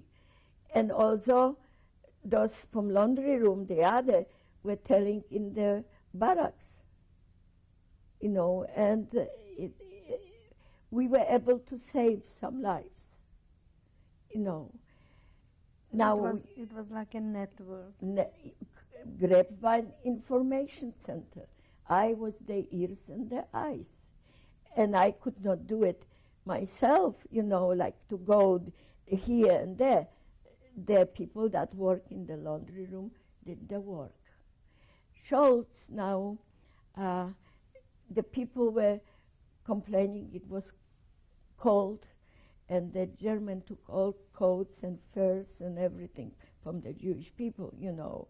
And so I asked Schultz for blankets, and they made it little caps from, you know, because in the laundry room now, we did have an idea, because more and more, I find out that there will be a race for them. When it's race to go to that is dead. We creating in the laundry room a little hiding place. The whole wall was with covered with the shelves, and so some of the shelves, we made it very shallow, just maybe 3, 4, and very shallow. Folded the blanket so that this, and behind that there was a small place for hiding. So a few times, some did not go back to the only heat for the night. One day, Frances went to ghetto, and she did not come back. And I find out that there were raids. I was besides myself. What will I do? So I asked Major that one of the dressmakers took the dresses that the secretaries German will come to try, and she took it to ghetto to use a different machine. So I asked him if I may go. So naturally I have the card, and I went, and there was a Gestapo standing right in this. It was just after action. There is no way I can tell you. Naturally, I say I am really good. I put an up. I realize now that I am a pretty young girl, speak German, with blonde and blue-eyed.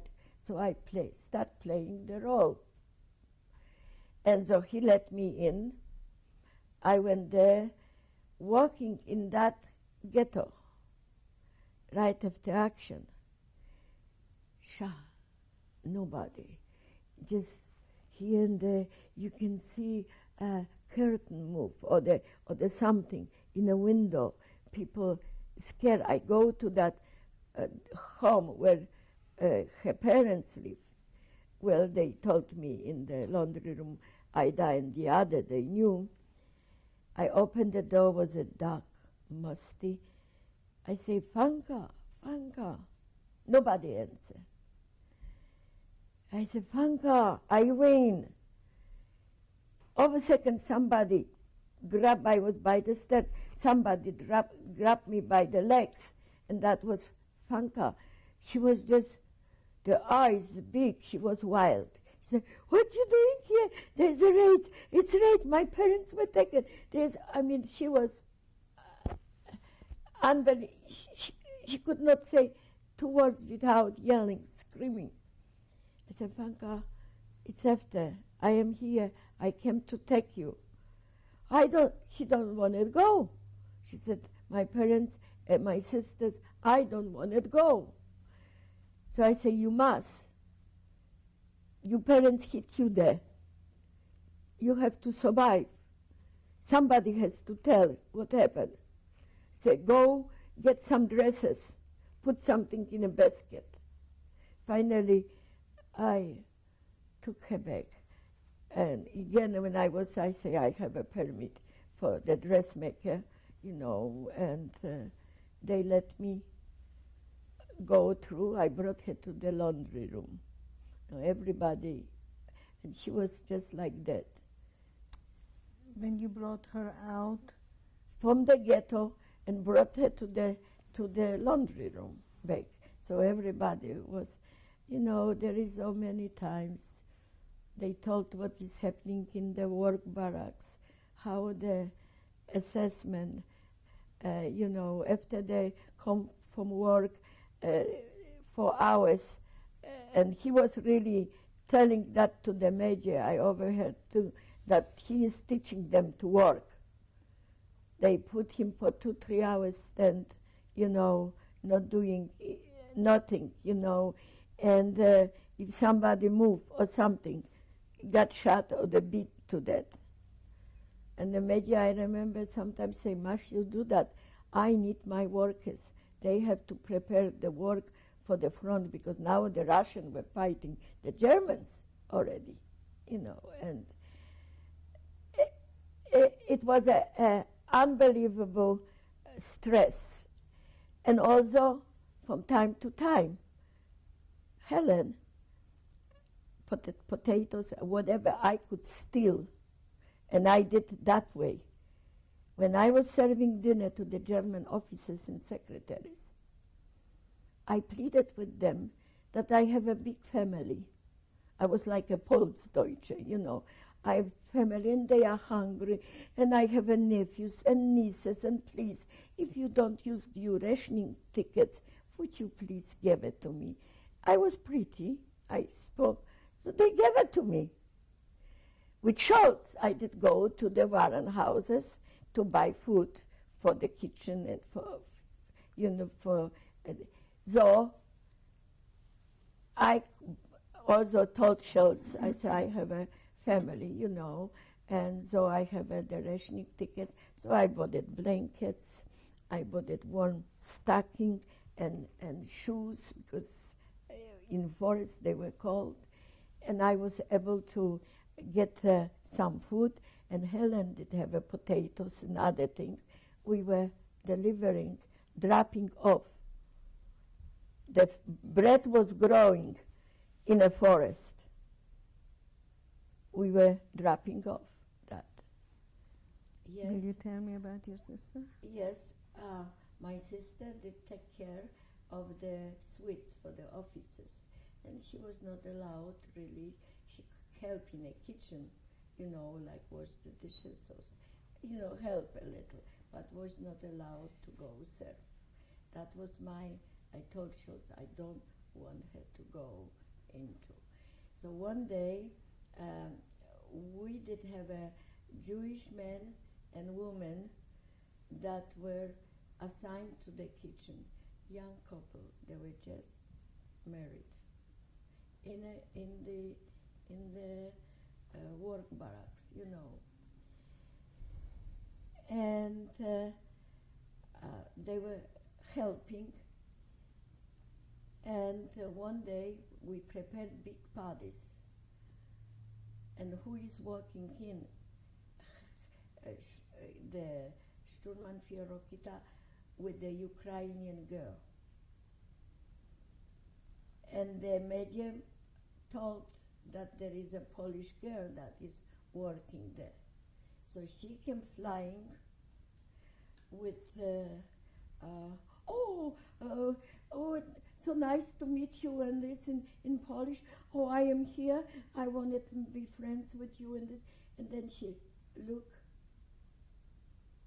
at the Jewish man.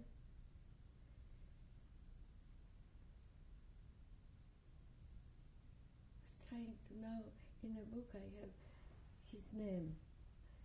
He's looking at him and he said, "What you doing here?" And he said, "You can poison, you work in kitchen, you can poison all of the officers here and the Sturmbannführer Rokita." He did have a big eyes. He said, "I will." She started yelling and screaming. Scholz walked in and he said, "Fräulein, we're serving the dinner, would you please go out?" I felt like to take her by the head and really punch her in the nose. Where would we find out? He was studying in school with that girl, and she wanted him to marry her.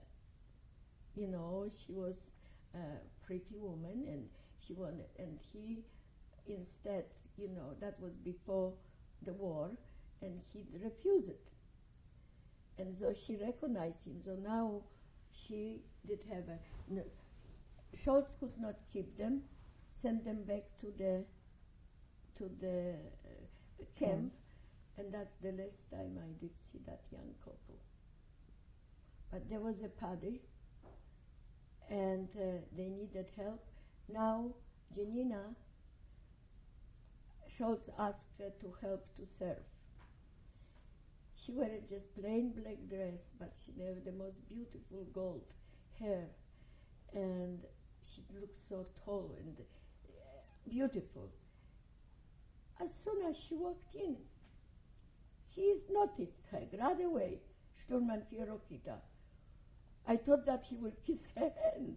He stood up, with this legs, kicked his heels, and I mean, he just started to say, "Who is that beauty?" Major said, "Well, this is the sister of Irene." So I excuse, I said, "Her Major, we have so much work to do, Then he started come next day, and he insisted that she is serving him. Now, Ginny knew what we were doing, that I was helping in the laundry, she was helping there. And he tried to invite her to go out, he tried to take her out. Well, I knew that she's so young, she's younger than myself. He gave her to drink, I did not want her to be with the Gestapo men. So I now went to Major. And what was the Major's name? Edward Rugemer. And I went to him and I said, I am oldest. I'm responsible for my sister. I said, Sturmbannführer Rokita threw himself. I don't want it. She's young. I don't want her to. He has many women. I don't want it to spoil her life. Please help me. Give me permit that she can go back to my aunt, to Radom. He did that for me. But he asked, but you will remain. Say, yes, I will stay with you to the end. So, with crying and this, my sister left. I sent her off. Now I have only Helen. I didn't have, she was not with me, but at least I have somebody to talk. Helen was talking to my sister, said, you must leave, you endanger her, you endanger everybody, you don't want it, so she left. And I would remain alone. Now I start hearing in the conversation, the German, when I was serving, that the Russians were really giving them hard time. And the Major said, well, if they will come closer, the more soldiers will come, more officers, so he would look for place. That from the conversation. Now I overheard that the end is coming. Few weeks or 3 or 4 weeks later, I heard the Sturmbannführer Rokita saying, I am your friend, to the Major. You better get some other workers, Ukrainian and Polish. We will teach them how to work, because the Jews soon, they will not be here. Well, when I heard that and I told to my friends, they were asking me, Irene, help. What can I do? I did not have home. I was not with my family, but I knew if I don't help, they will be dead. There's nothing I could do. So, miracle happened for me. God put me in the right place at the right time. Because I overheard the Major saying that more soldiers are coming and that he's looking for home. Soon he told me that he finded a villa, big home. And he wanted me to go to translate it, because there were Polish and Ukrainian, there were on one floor, one family live and on the other this. So he was telling me to go translate it from Polish to German. Well, he told them that they have to move out. and because he wants to take. If they don't, they will be thrown out. If they decide that they will move, he will even help them to move them. So I told that translate. When I came to the laundry room, I told them, I said, look, there is a place. There is a place. You know, let's pray. There will be a place. But at the time took so long that 6 from the people that were in the laundry room did not want to wait. I took them to the forest. Only 6 left now in the laundry room. And the time was coming short. The Polish family moved out. The Ukrainian spoke to Major, and he gave them a grace for a couple of days yet to move. In meantime, the date was set that this and this is the last day that the Jews will come to work. Can I ask you how you managed to take them to the woods? Well, it was not easy, but Helen did have a sled and a horse, or the wagon in a horse.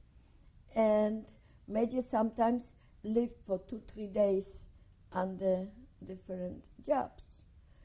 So I was taking a little ride and picking the people. They were hiding in the edge of the forest, or they in a park, or they in some place, you know. And so they ran away individually? Yeah. From the laundry room? Not from the laundry room. From the laundry room, yes. They went to the barracks, work barracks. Between the work barracks and the laundry room, they disappeared. You know, at that time, Rokita was very busy going to all different villages and doing all kinds of things.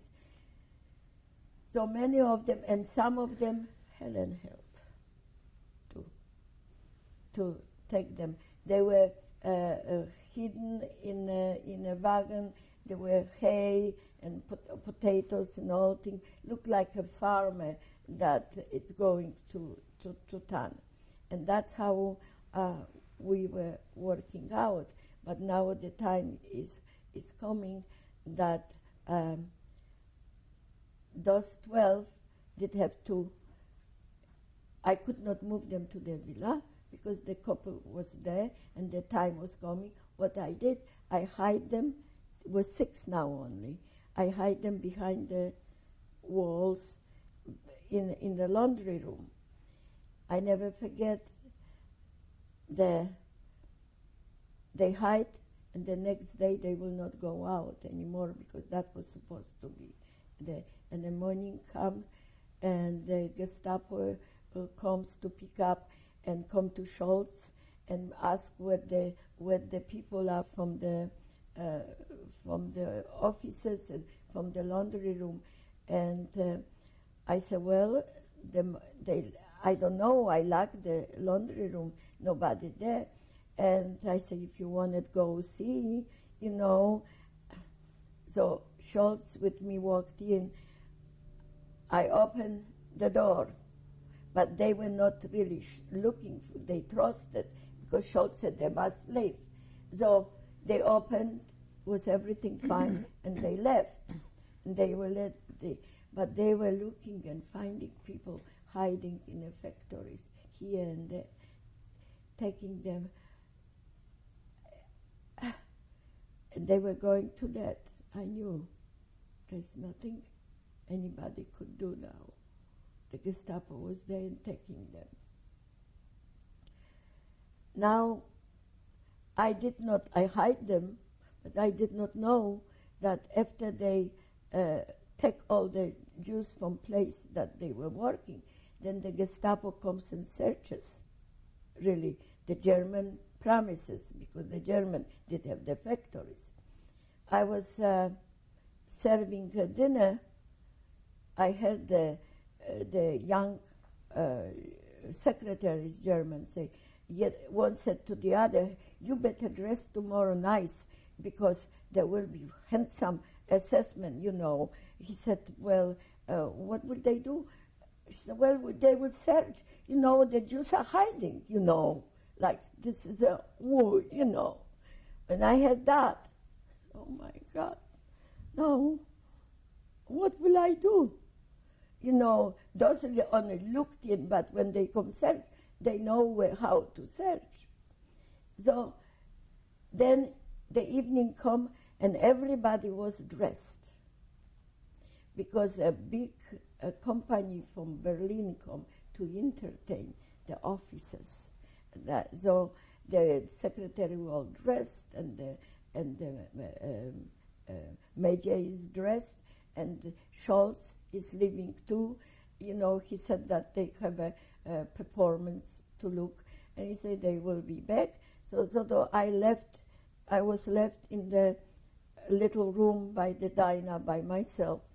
When they left, 2 officers were sick, did not go.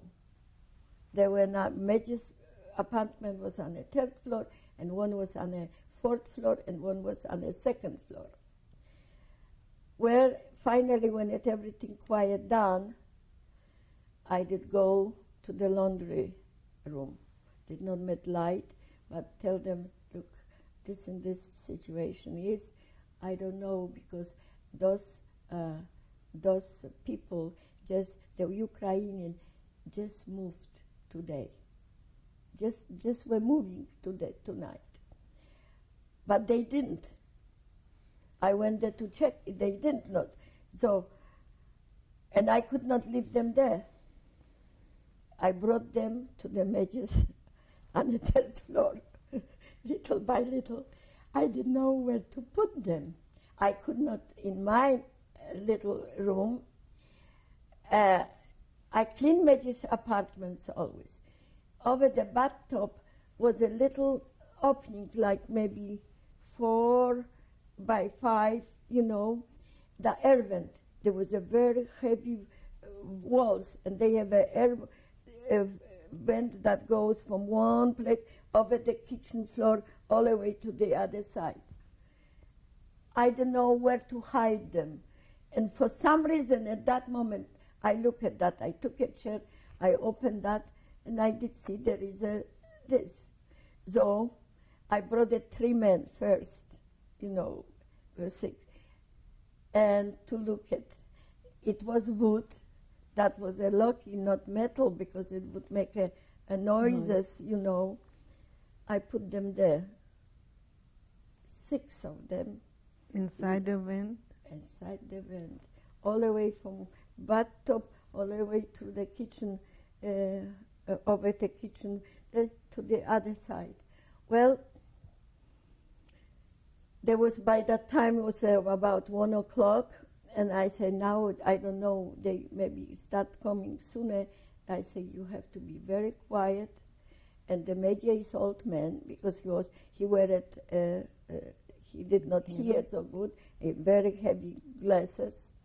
And I say, in the morning, I come. So I was coming down, and as soon as I walk in a house, in my room, I heard the German coming back from the party, drunken and singing and slurring and this, and the major too. Okay? So the major did go up to sleep. In the morning, I did not sleep, you know, that whole night. I during the night yet, I went there and I put brooms and everything behind where was the smaller, you know, made it like a storage place so if the Gestapo would come, they see that was a storage place. And in the morning, I was serving the breakfast. I had like cockroaches.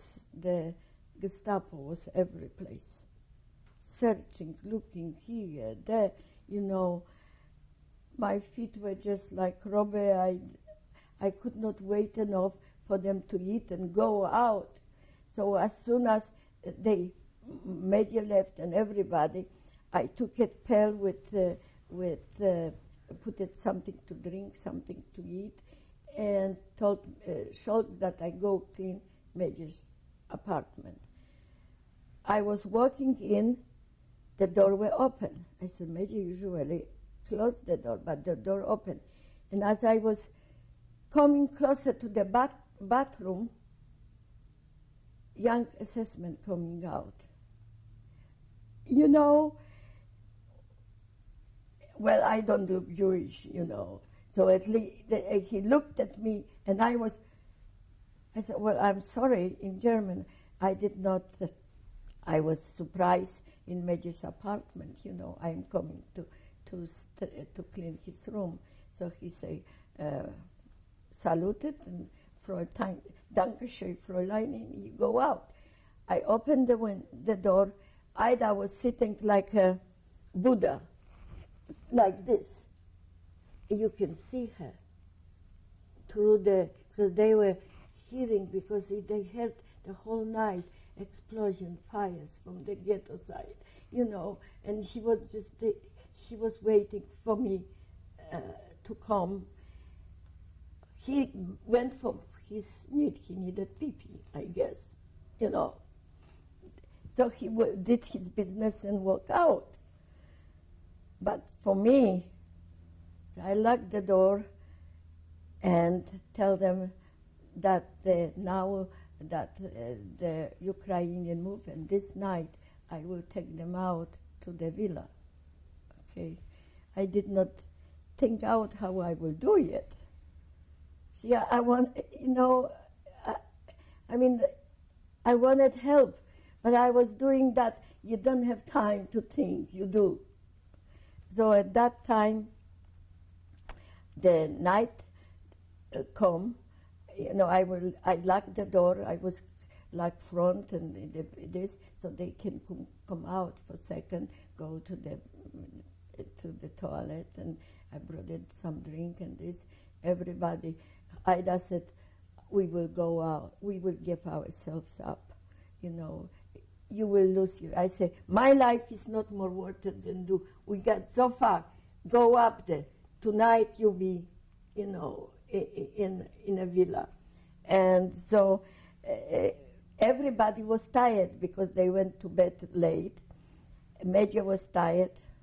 When he was going to bed, he said that he has a big headache and he wanted to get something, some pills. I guess it was maybe for sleep, maybe for... Well, I brought him milk for drinking. I knew where he has a key. About an hour later, when he was fast asleep, I took the key. I locked the door, his door. I locked him in.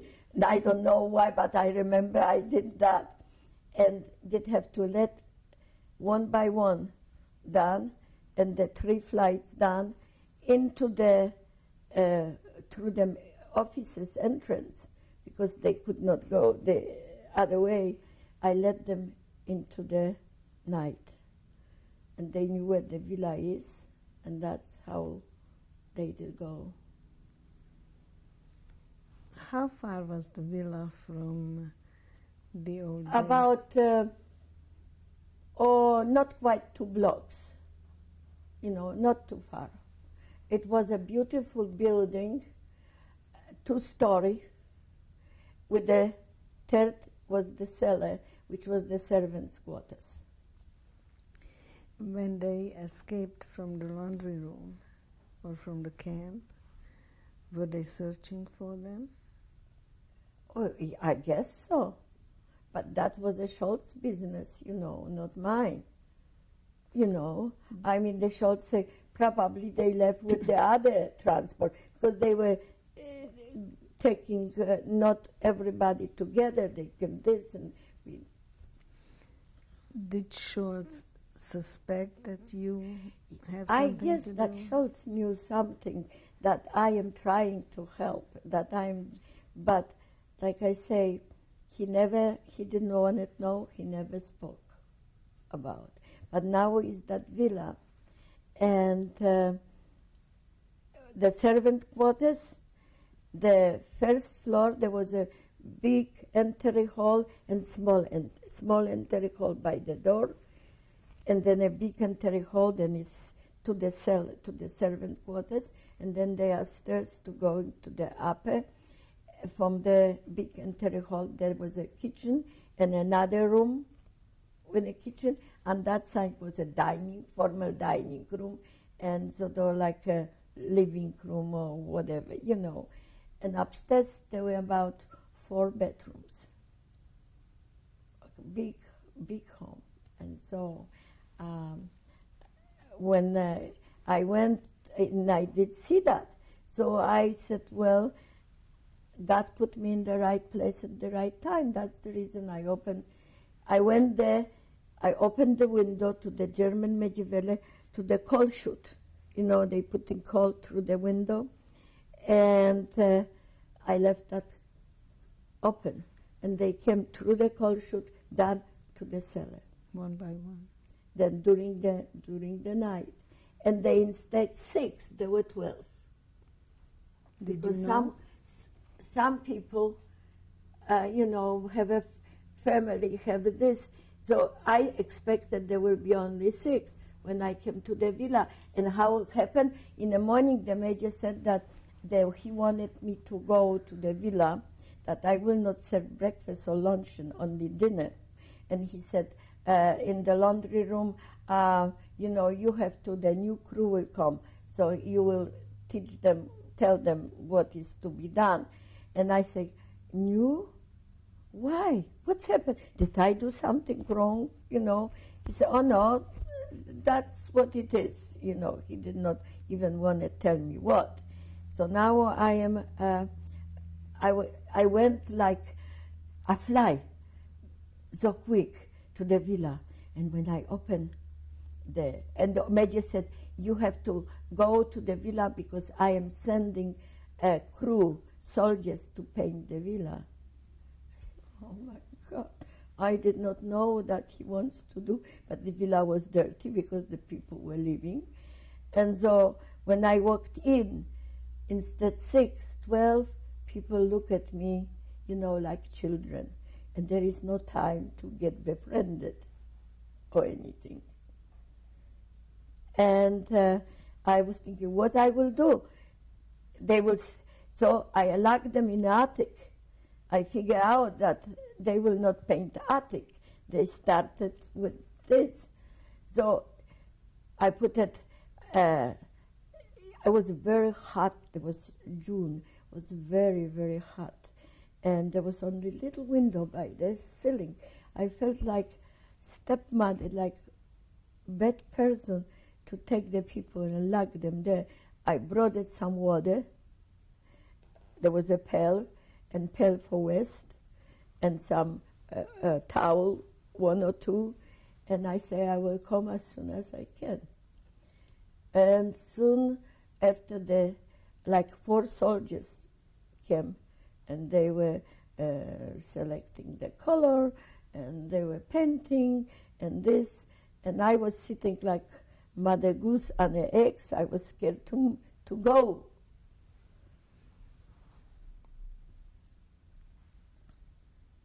Your sister was gone by then. My sister did go. And where did you live at the time? At the time I lived by the diner, in the big, in the old place. Till I moved to the villa. But there I did have right by the diner was a little room for servants, I guess, and I did have that room. Now, you know, funny with my sister, about few days, maybe week after my sister left, the Rokita, hey, where is your sister? He asked me. You know, he was mad.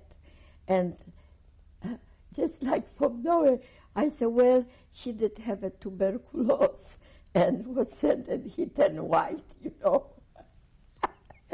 Just from nowhere. You see how God sometimes put this. I said she did have a tuberculosis, and the major thought that she had to send her because that is very infectious. And he did not bother me anymore. That was with him now. So So eventually you moved back. now I am moving to the Villa Zagrada way because the major said, look, you will serve only dinner. And I want you to overlook the painting and the cleaning and this. Schultz brought me little cart for sleeping. And he went back and forth with the car. He brought me, so you don't need to run. He brought me towels, and he brought me to heat my water, and he brought some cookies and bread and fruit. He said that when you get hungry, you know. And so there was, at night, Major did not move yet because he wanted everything be clean and this. So at night, the light, we didn't make it light, the people could come down, stretch their legs, wash themselves clean, and eat. And then now, finally, downstairs was painted, down cellar and the kitchen and living room and this. Now they did have only the bedrooms to do. So I took them down to the servant quarters. And I was so happy that I have a place for my friends. Did you have enough food for them? Food was never a problem, because not only that I was serving, you know, in the major, I was in dinner yet. So Schultz was giving me lots of food, but the major, you know, stocked his house with food.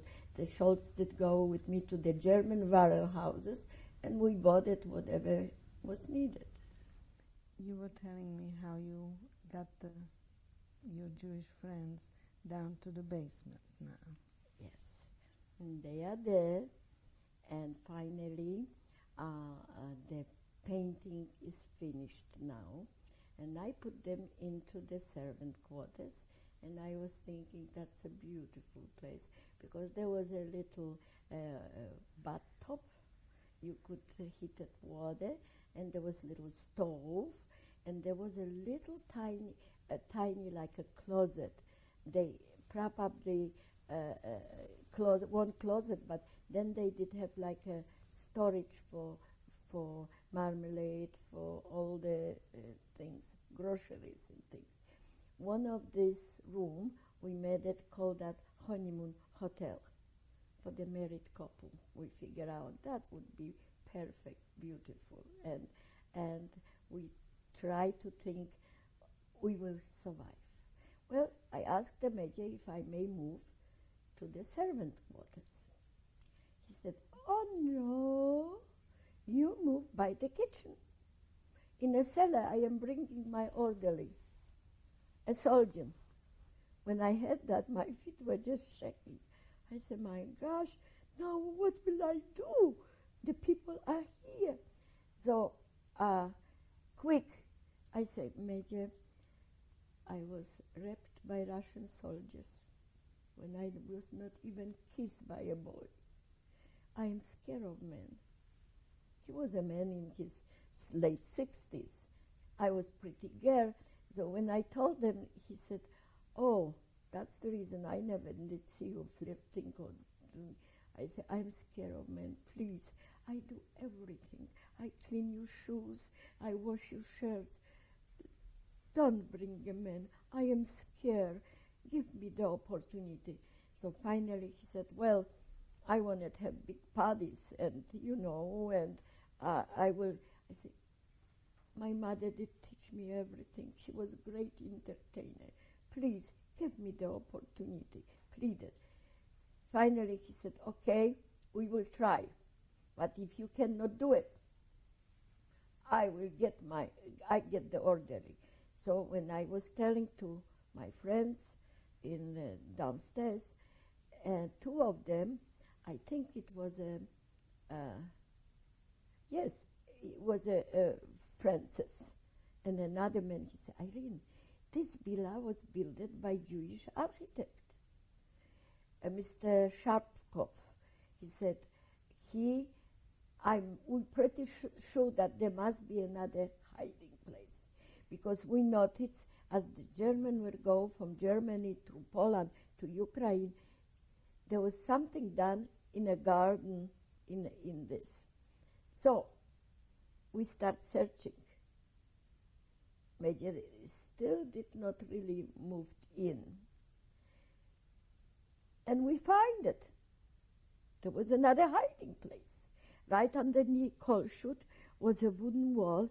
When you move a couple of the boards, expose a passage, very shallow passage, underneath the gazebo. Underneath the gazebo was a hiding place. There was 9 by 9 octagon builded with a tall stone foundation in which there were many little ervens cleverly hidden. There were bushes all around. Dr. Lifshitz was smallest in a size. He did go first to check it out. And he come back, he said, we survive, we have a place, we survive. We did have to evacuate rodents. There were rats of mice and rats. We evacuated. They were not floor, but we put it,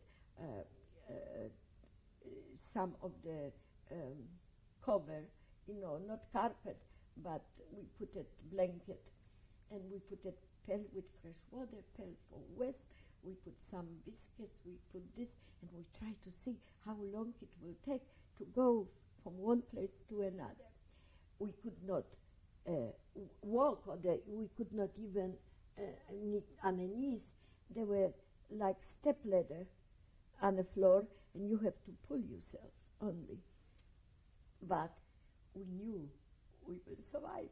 I knew we will survive now. We were so happy with that. So the major did have a big parties, open house. The Sturmbannführer Kita come, and the German secretaries, and they hated me like poison, the German secretary, because they were jealous that the head of them, so they giving me all kinds of very hard time. But who you think prepared the parties? I was so scared that he sent the cooks or the some restaurant or somebody to prepare. So I asked him if he would trust me and give me the opportunity. I said, my mother is the greatest, it was great, I know. So he said, okay, if you cannot do it, okay, so far you did wonderful. So I went with Scholz, we brought all the food for the parties. And my Jewish friends prepare hors d'oeuvres, everything. The tables were set beautifully, drinks. Henry Weinbauer was great, so they say put wine, put this and that, and they say they will prepare for themselves. They know what they want to drink. So was everything prepared, and then Major thought I am a magician. And I told him, I told you my mother did,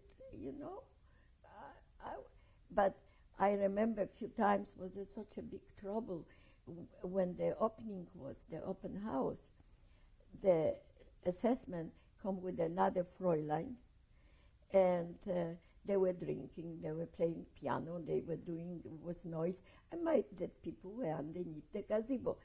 Ida did have a cold.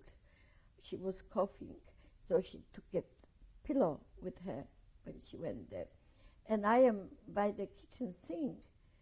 Of a second, I did see the Gestapo men with his Fräulein, they walking to the gazebo. And there were 4 rooms upstairs, and they just, after that, everybody with his Fräulein, they disappeared. Well, I was so scared that they will not know if there would be many people. So I put a tray, put 2 glasses of wine and hors d'oeuvres, ran out and yelled from far, Sturmbannführer, I have something for you and you lady. Well, he was so mad. He was not dressed properly. He used Fräulein gut. I did not ask for anything. But I knew that they know. And so they took he got up and went to the room too. I am in the kitchen. Again, Sturmbannführer Hess, fat, one of the officers, fat guy, mean, he come from the back and he tried to carry me in a room too. Well, I didn't want to be raped, but I was said I have to, if I cannot do it, everything, he will bring it. So at that time while he was carrying me, I knocked with my foot a vase in the entry hall bill. It was a little table with a big vase, and the vase fell down, made it such a crack. And we start seeing all the doors opening, and Major come with the two German secretaries with the lipstick all over his face. And I say, Herr Major, please forgive me, I broke the vase, I was clumsy. I could not even tell him, about, because Herr Hess was he was the chef, and I could not tell him, and so that was all, I cleaned that up. Now the time is coming that Ida Haller, they were married before the war, they didn't have children. She wanted to talk to me. She said, I am pregnant, expecting baby. Everybody's scared. Dr. Lifshitz gave me prescription. He said, you have to fill it. We have to abort baby. We could do it. Clara was a nurse. Dr. Lifshitz was a medic. And I could not do it because I did see the little children going to that alone, screaming, Mama, Mama. I could not do it. It's like in kaleidoscope. I could see the picture. So I pleaded. For some reason, I have such a strong belief nobody has right to kill or murder.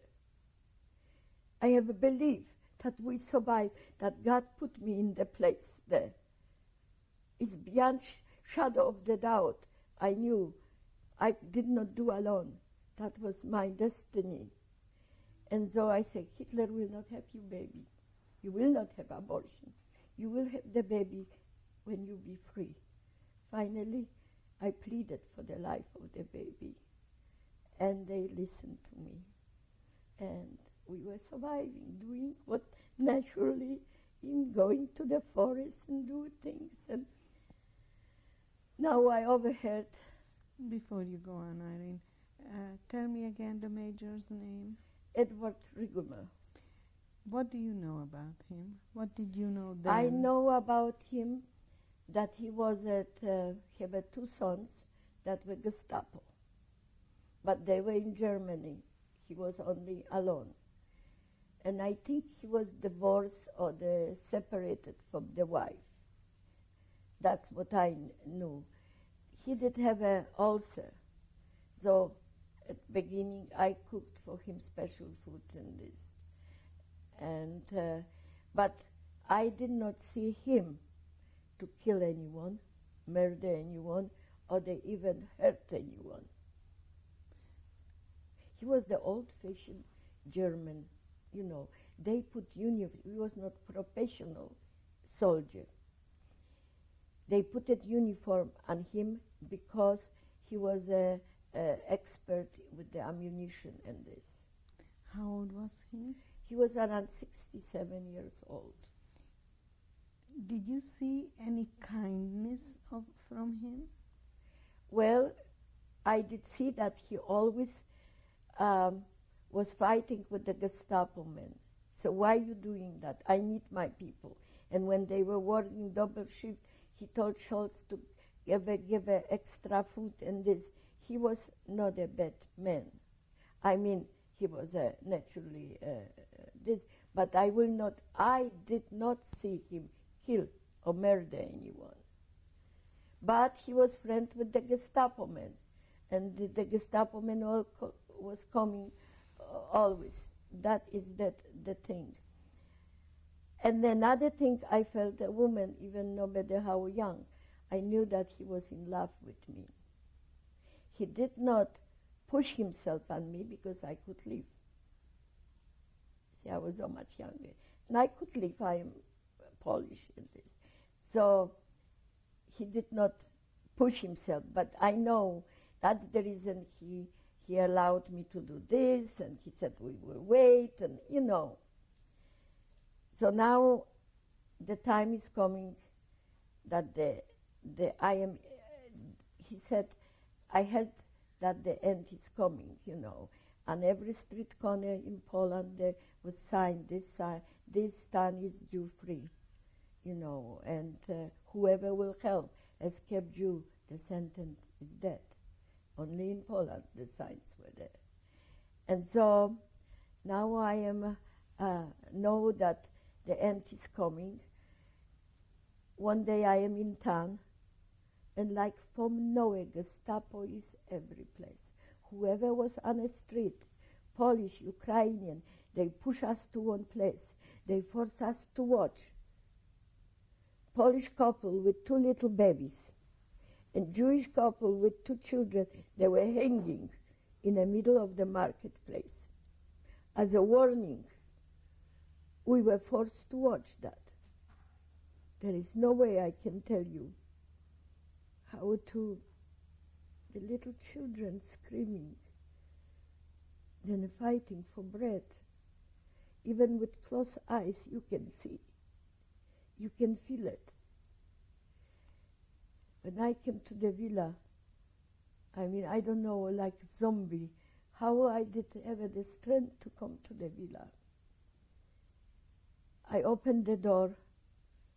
I leave it locked because usually I lock the door and turn the key in the lock, so when the major would come, he could not walk in. He did have to ring the bell. This time I pulled the key out, and standing in the kitchen, 4 Jewish girls came out from the cellar to help me. When I was alone, I was white like a snow. They asked me what happened. How could I tell them? How? I could not tell them. Did you know why they were hung? Yes, because the Jewish couple, the Polish couple was hiding the Jewish couple. They special pull everybody to watch. There is signs. When you do that, that's what will happen. I knew. When I come to the villa, you know, I could not tell them why. We did not have time to start conversation. The door opened. The major opened the door, walked in the kitchen, and did see me with the women. He knew them. To this day, I feel his chin was shaking, the eyes big with unbelief. He trusted me so much, you know. He didn't say one word. He just turned around and walked very fast to the library where the telephone was. I did have to run after him. I knew that he will call the head of the Gestapo. I ran. I kneeled down. I was kissing his hands. I was holding to him. I was praying. I was pleading. I said, you know the murder. You didn't kill anyone. The innocent people, nobody has right to kill or murder. He said, how did you dare to do so in my house, behind my back? I trusted you. I gave you such a protection. Why? See, the innocent people, nobody has right to kill or murder.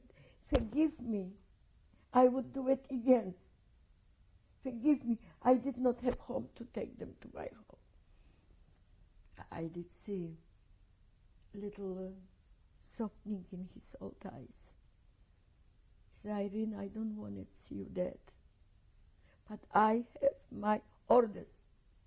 I will go now to my office. I have to have time to compose myself. When I come back, I give my decision. In meantime, don't you dare to do anything stupid. He left. I ran downstairs, closed the door. Everybody was ready to run out. I could not let them go. During the day, so many people start going out. So we made a decision they will go underneath the gazebo. and if in 3 days I will not come, I am dead or arrested. They are on their own. They have to go from the cellar through the window and to the forest where the other Jewish people were hiding. We said goodbye, and I try as best as I know to liquidate evidence that many people live in the servants' quarters, trying to and everybody you train, you're doing, but with the emergency really come. There were sandwich laying here, the cigarettes there, or spread it out. So I was trying to clean it up. About 2 hours or maybe more, the major come. He was drunk. He passed me by. Well, I needed to know. I follow him. And wait for the decision of life or death. He said, Irene, I cannot see you dead. I want you to be mine. And willingly, I even help. But you have to be mine. There was nothing else I could do. It was not easy, but it was a small price to pay for so many lives. Not only the lives in a villa, but the people in a forest too. I give myself to him, and I could not even tell my people, because how would they feel? I said that only woman, he did not ask who else was there. He was happy with me. There were only innocent women. And now that he knew, it was a little easier, And that the women got Ida and Fanka and Heshu's wife, I have in a book, I forgot. They were even to the point that it was now Verdunklung, because the Russians were now fighting the Germans, and the light were, so I painted all the glass with the paint, and in the entry hall and this. And the major, few times, he did not go down to the cellar, but he opened the door and called Fanka, Ida. They made it cookies for him, made it soup for him when he was alone. They called him Jajo, Grandpa. So he, after that, knew that they are still there. He knew that the women were there. He did not know about men. He didn't ask, and I didn't tell him. Now, though, he was telling me more, and he told me that the Russians fighting viciously, and they are coming closer to Tarnopol. And soon as they come, I have to do something, with the women. So that gave me a hint. So he went to Lviv, another part of Ukraine, for 3 days. At that time, I connected with Helen. She brought a slate and a horse. Henry Weinbaum put Major's uniform, his hat, his coat, because now many of the more soldiers were coming. He spoke very good German, and he was tall like the Major, so the physique the same. I was sitting next to the German Major, Jewish man in the Major's uniform. We put 3 men on the bottom of the slate, covered them with the blankets. We put shovel and other things for them to dig bigger bunker underneath the trees in forest for the women. I made a twice trip to the forest. 6 men were there. The Major did not know. So now the Russians were coming closer. really you can hear shooting, explosion. Now everybody, Polish in Ukraine, and try to leave the town because the front was supposed to be now in Tarnopol. Well, Helen brought a slate and a horse one day, some kind of fly. Excuse me. That's all right. Can he eliminate that? That looks. That's all right. Helen brought a slate and a horse. We wrapped the women in a blankets, and we put the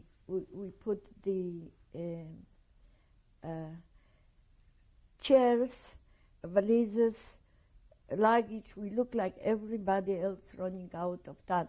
Everybody was running. So it was not as danger. I was alone.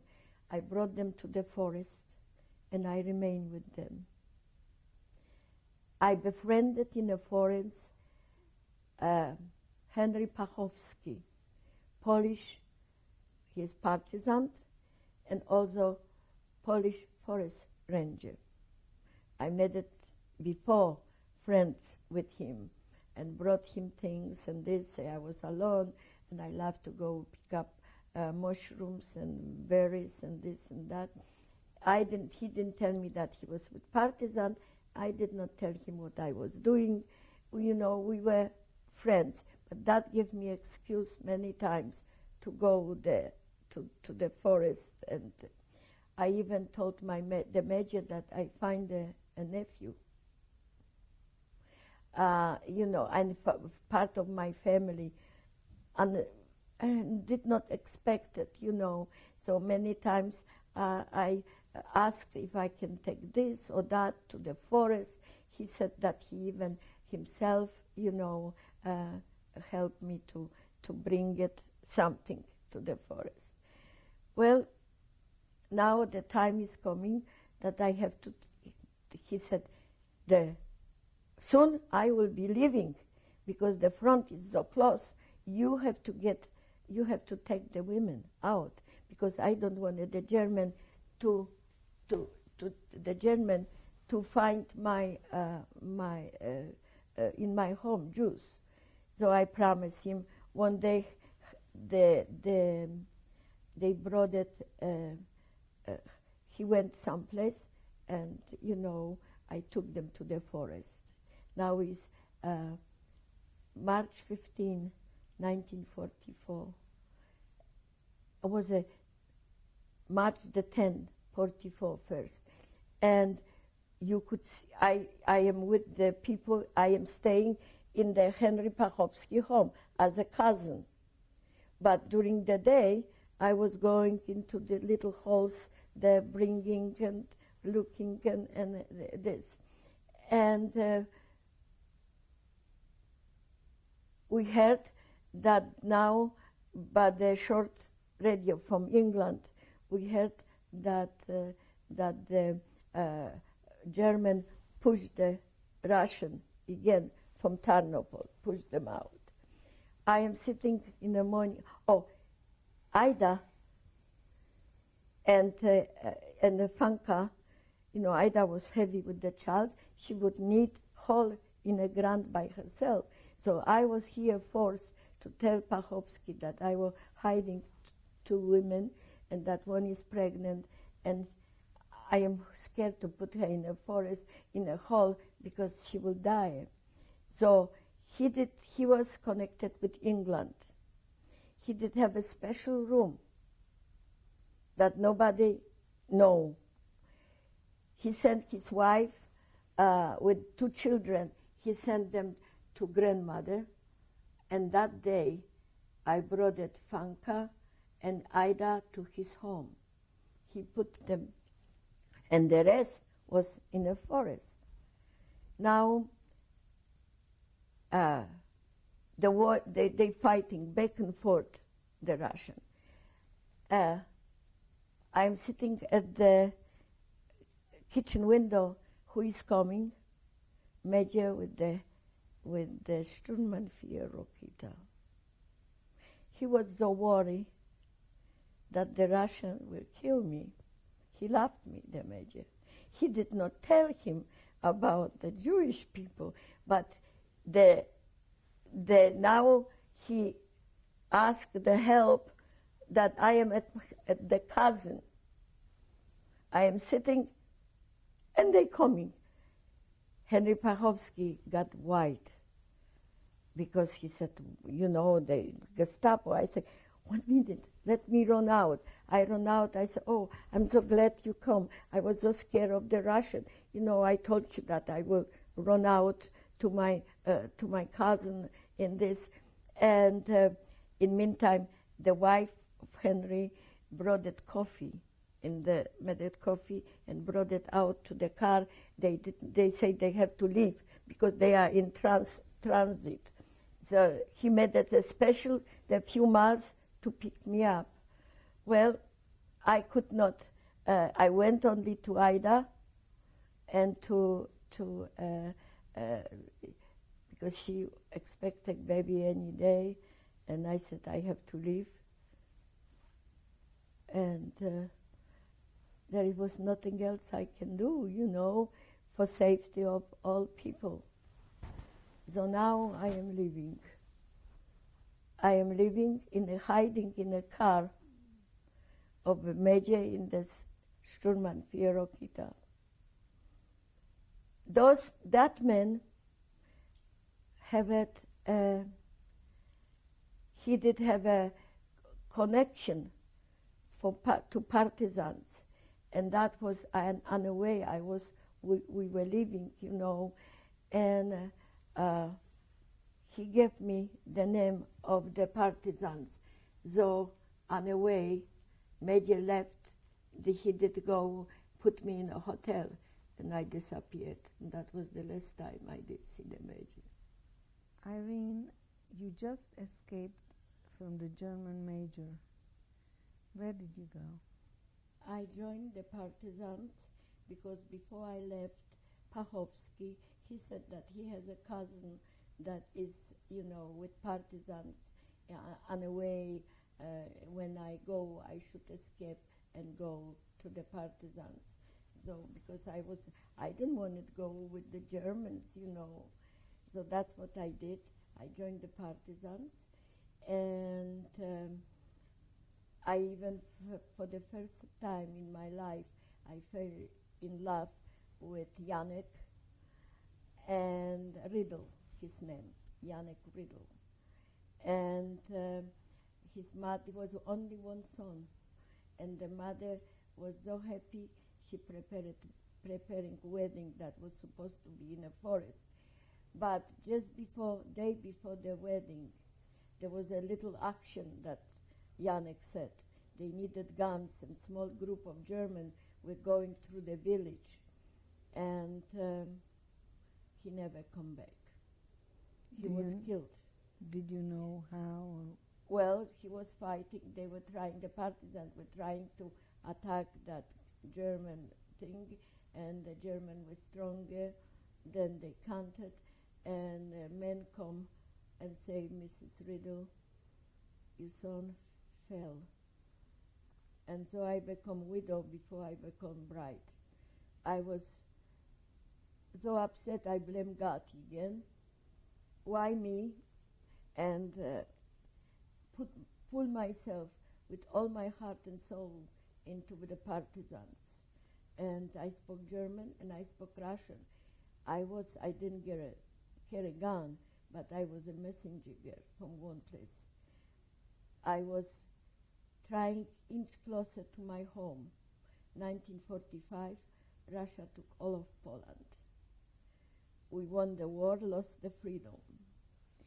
I mean, the forest that you were a partisan, was that the same forest where your friends were hiding? No, that was on a way from Ukraine through Poland, middle of Poland, and all the way almost towards the towards the German border now we go.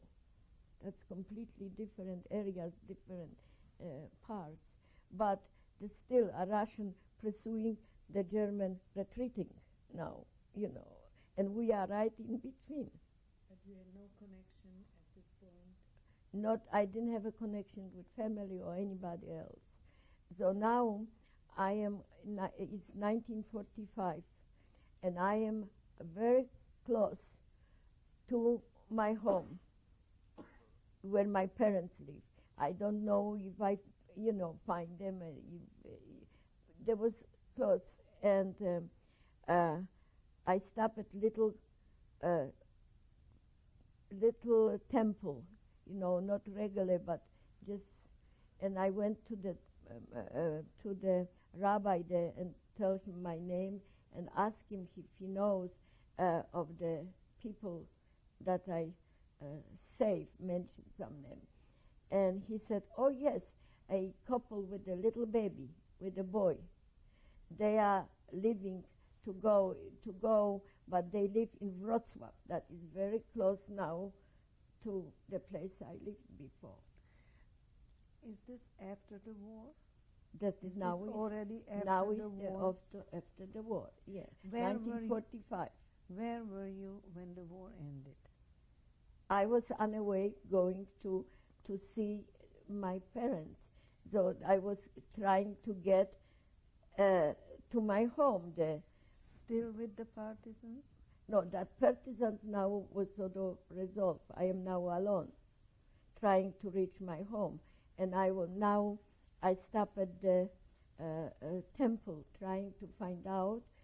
And the rabbi did go out and was showing to me that the Haller family live here, and here they are on the way to live. I was going to them when I was arrested now by the Russians, by the NKVD, because of my association with the partisans. Because we were fighting the German and Russian. And Russian came that as a saviors.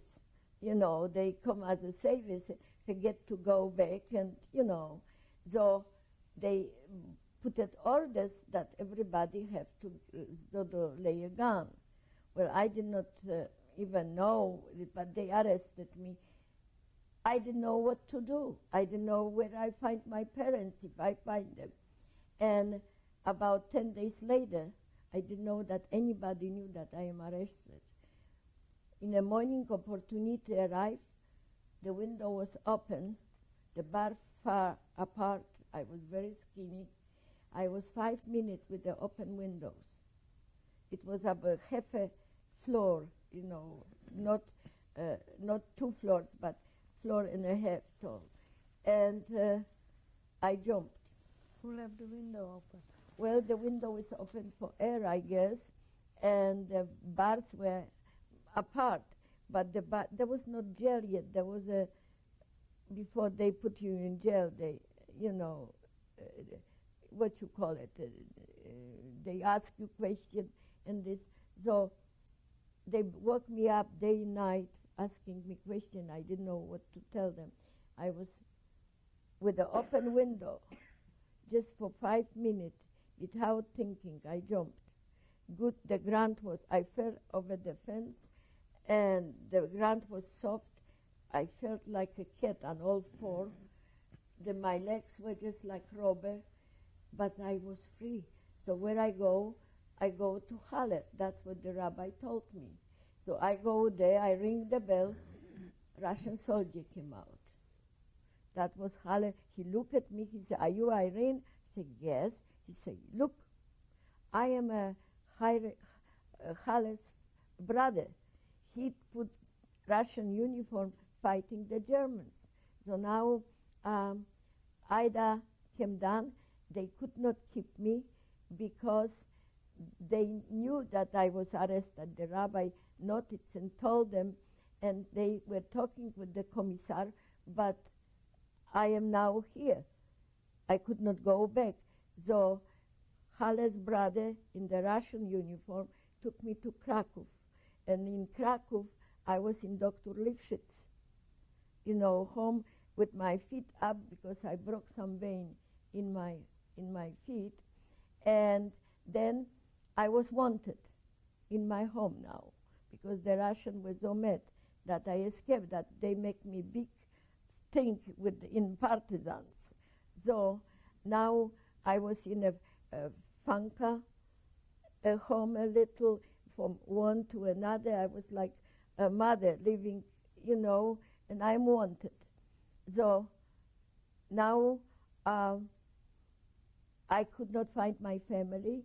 They find out that my father was killed just before Russia took over. The German killed my father. Why? He was at the band as a Pole, and they took him back, to the to work with his factory and this. And I guess two drunken German soldiers told him to go on a street. He must look drunk at him. They took gun and shot him. And now my mother is so scared. She did not know what it will be. So she picked up the three sisters that was with her, moved someplace else, took another name. There is no way I could find anyone, and I am wanted. So my sister, the friends, we met in Krakow. That is the big table that they sitting, the pictures, and they and Fanka wrote my story. Wrote my story, and they smuggled me out to Germany, to Jewish DP camp, Hessisch-Lichtenau. Tell me how they smuggled you out. Well, they made me a false paper. I made my hair black, and that's how, because the Russians were looking now for me. So I came to Hessisch-Lichtenau, and naturally I took my name back. I talked to the rabbi into this, and I was now so excited to see young men and women, Jewish children. I was in a Jewish camp now. They were ready with Haganah, fighting for Israel. We're rushing it a little bit. Lichtenau was where? In Bavaria. So in Germany. In Germany, in Bavaria. And you were in a DP camp, a Jewish DP camp? There was the DP camp. I was. They helped me to escape, because otherwise, if they would arrest me, they would put me probably in some Russia, in something. So I am there now, and my hair started growing out rainbow color from one to another. Well, the young Jewish boys and girls that were going with Haganah, fight for Israel. I could not find my home. This is my home now. So I started learning Hebrew. I wanted to go. But I became very sick, landed for 2 months in a German hospital. I did have a large heart, one thing, and I have diphtheria, which is children's disease, and I was fainting. I could not even lift my head. I was very sick. So when I returned about 2 months later, they left, the young people, and they left me with the old people and children. I didn't know what will be with my life. I came to 1946, 1948 now, group of men come from United Nations, from League of Nations. They came just to see the camp, and one of them was American. They want me to be interviewed by him. I spoke Polish, German, Russian, and Yiddish. And he spoke English and French. 6 languages, not one common. Did the Jewish people know who you were? Oh, yes. As soon as I came there, but I soon told them and what I did, they were very proud of me. That's the reason they want me to be interviewed by the men, But I didn't speak English. So there was somebody translated my story, and the man said, there was no romance. He said, America will be very proud to have you. 1949, I came to this country, to New York, and I was alone, without money, family, marketable skills, not one word of English. But one thing I did have, I was free. And America did not owe me anything. I owed America. She adopted me. So, second day in United States, I find myself working in a garment center, Best Foundation. And worked there worked for 5 years. And now I become United States citizen. I pledge allegiance to America, to the land of the free. And one day near the United Nations building, I stopped at little cafeteria.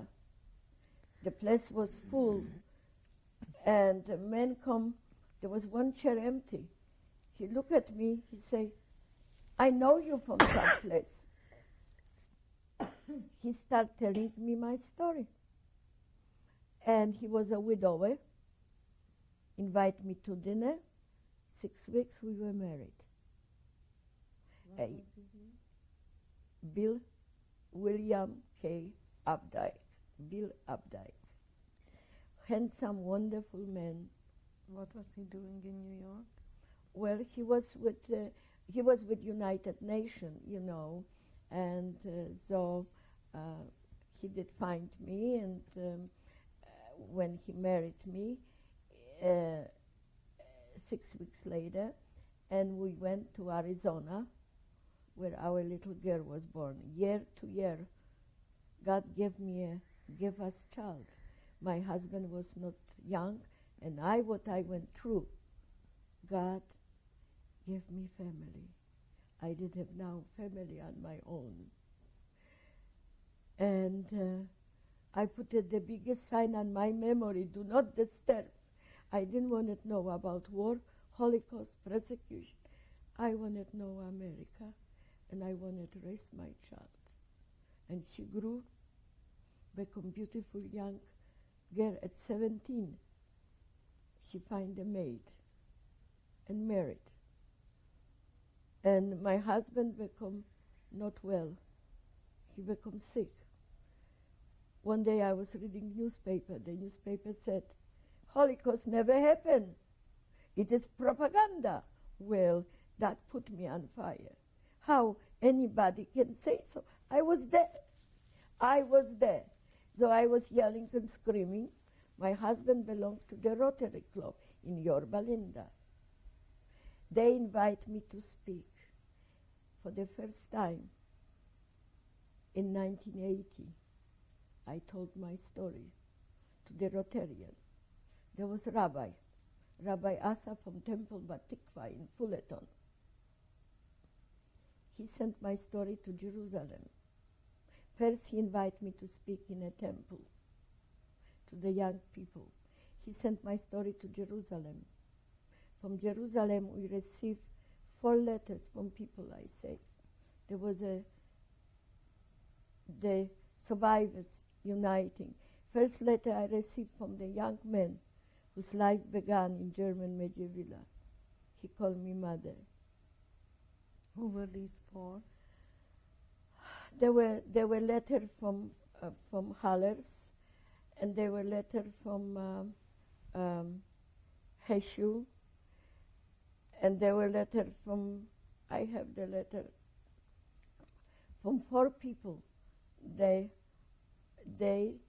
My story was proven. And in 1982, I was invited to Jerusalem to plant the tree on the Avenue of the Righteous. And there I prayed for Israel. Because if I would go with Haganah, my life would be completely different. I would be long time Jewish. And, I was so heartbroken. Why I wanted to go with Haganah. I could not find my family. But now,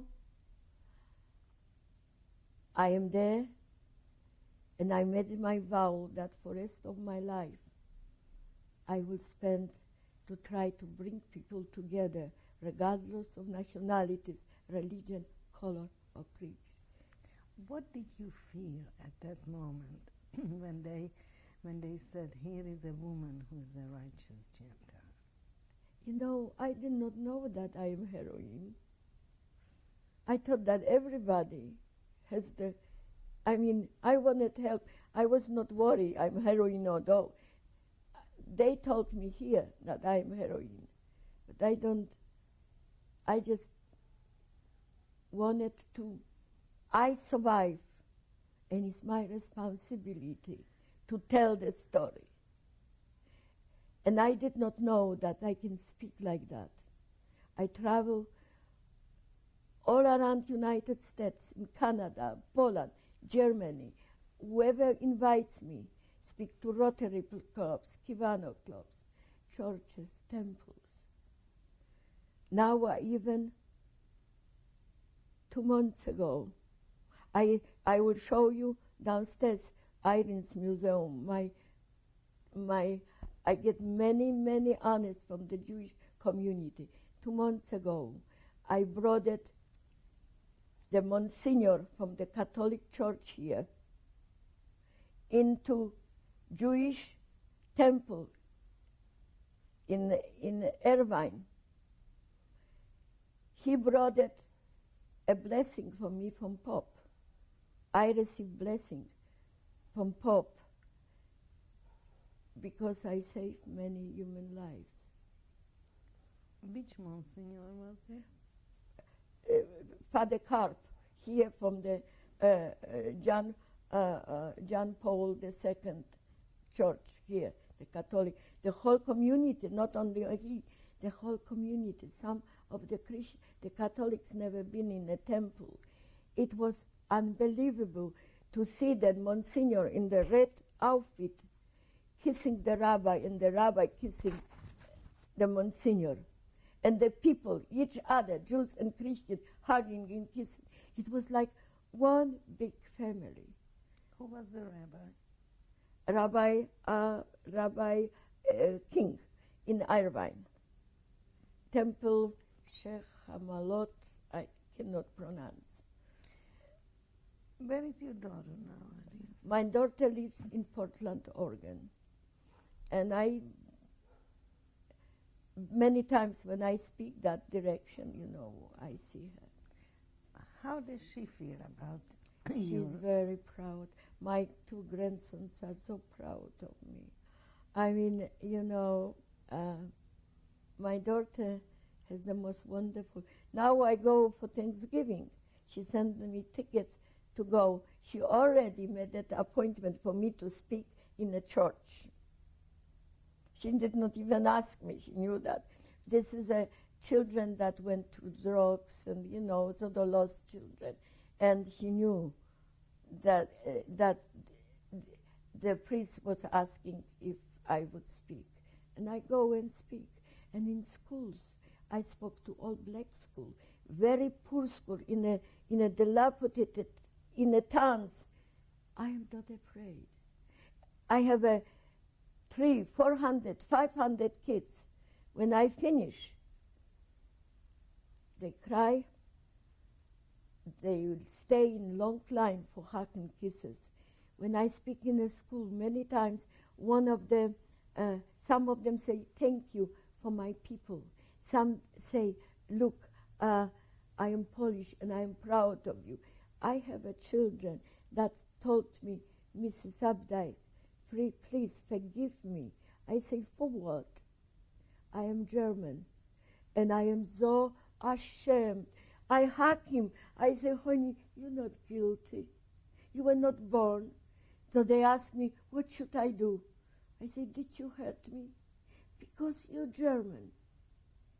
The neo-Nazi, the skinheads, they will come to you and tell you to join them. Tell them where to go. I say, you are the future leaders. You have to stand against the neo-Nazi, the skinheads, the Ku Klux Klans. They are nothing. They are losers, and you are not. You must do that. And when I finish, they don't run. They stay in line. I know beyond shadow of the doubt that I make the difference. And it's not easy for me. I am 72 years old woman. How did you find your family finally? Well, I find that my family through when the film was made, The Courage to Care, that Elie Wiesel and Sister Rittner wrote it. And I was sent to Poland. I find that one sister, and she knew where the other were.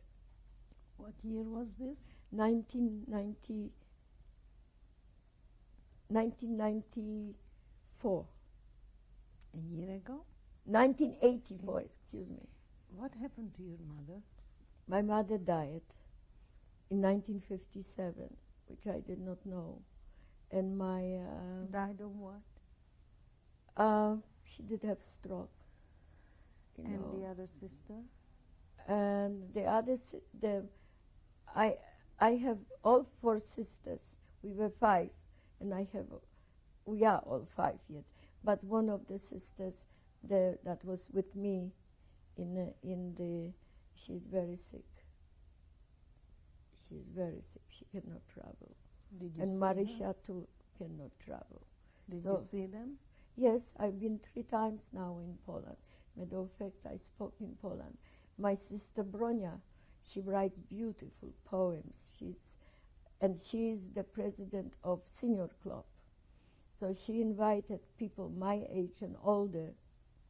For the first time, I spoke there in Polish, which was very hard for me because my husband was American. I didn't speak Polish. Let me ask you something. You told me that you were raised not knowing that there is anti-Semitism in Poland. When you went back to Poland now, did you see that there is anti-Semitism? I spoke. My sister, no, they're very proud, all sisters. I went back to to Auschwitz and this. I was there, and I was so mad. Carlots of German children were coming, and they were very happy. I felt like to go and punch them in the nose.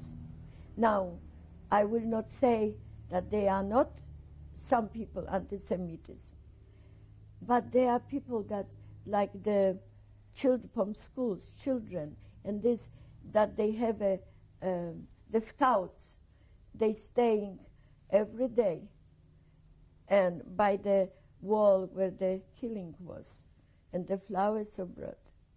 There are people that cry, and there are people that are like in every country. But I don't think that Poland really deserved the name it did yet. They did not, because first of all, Poland was a small country that had the biggest concentration of Jewish people, and Hitler wanted Poland. So Poland could not say, don't build the crematorias. The people are not free. They were enslaved too.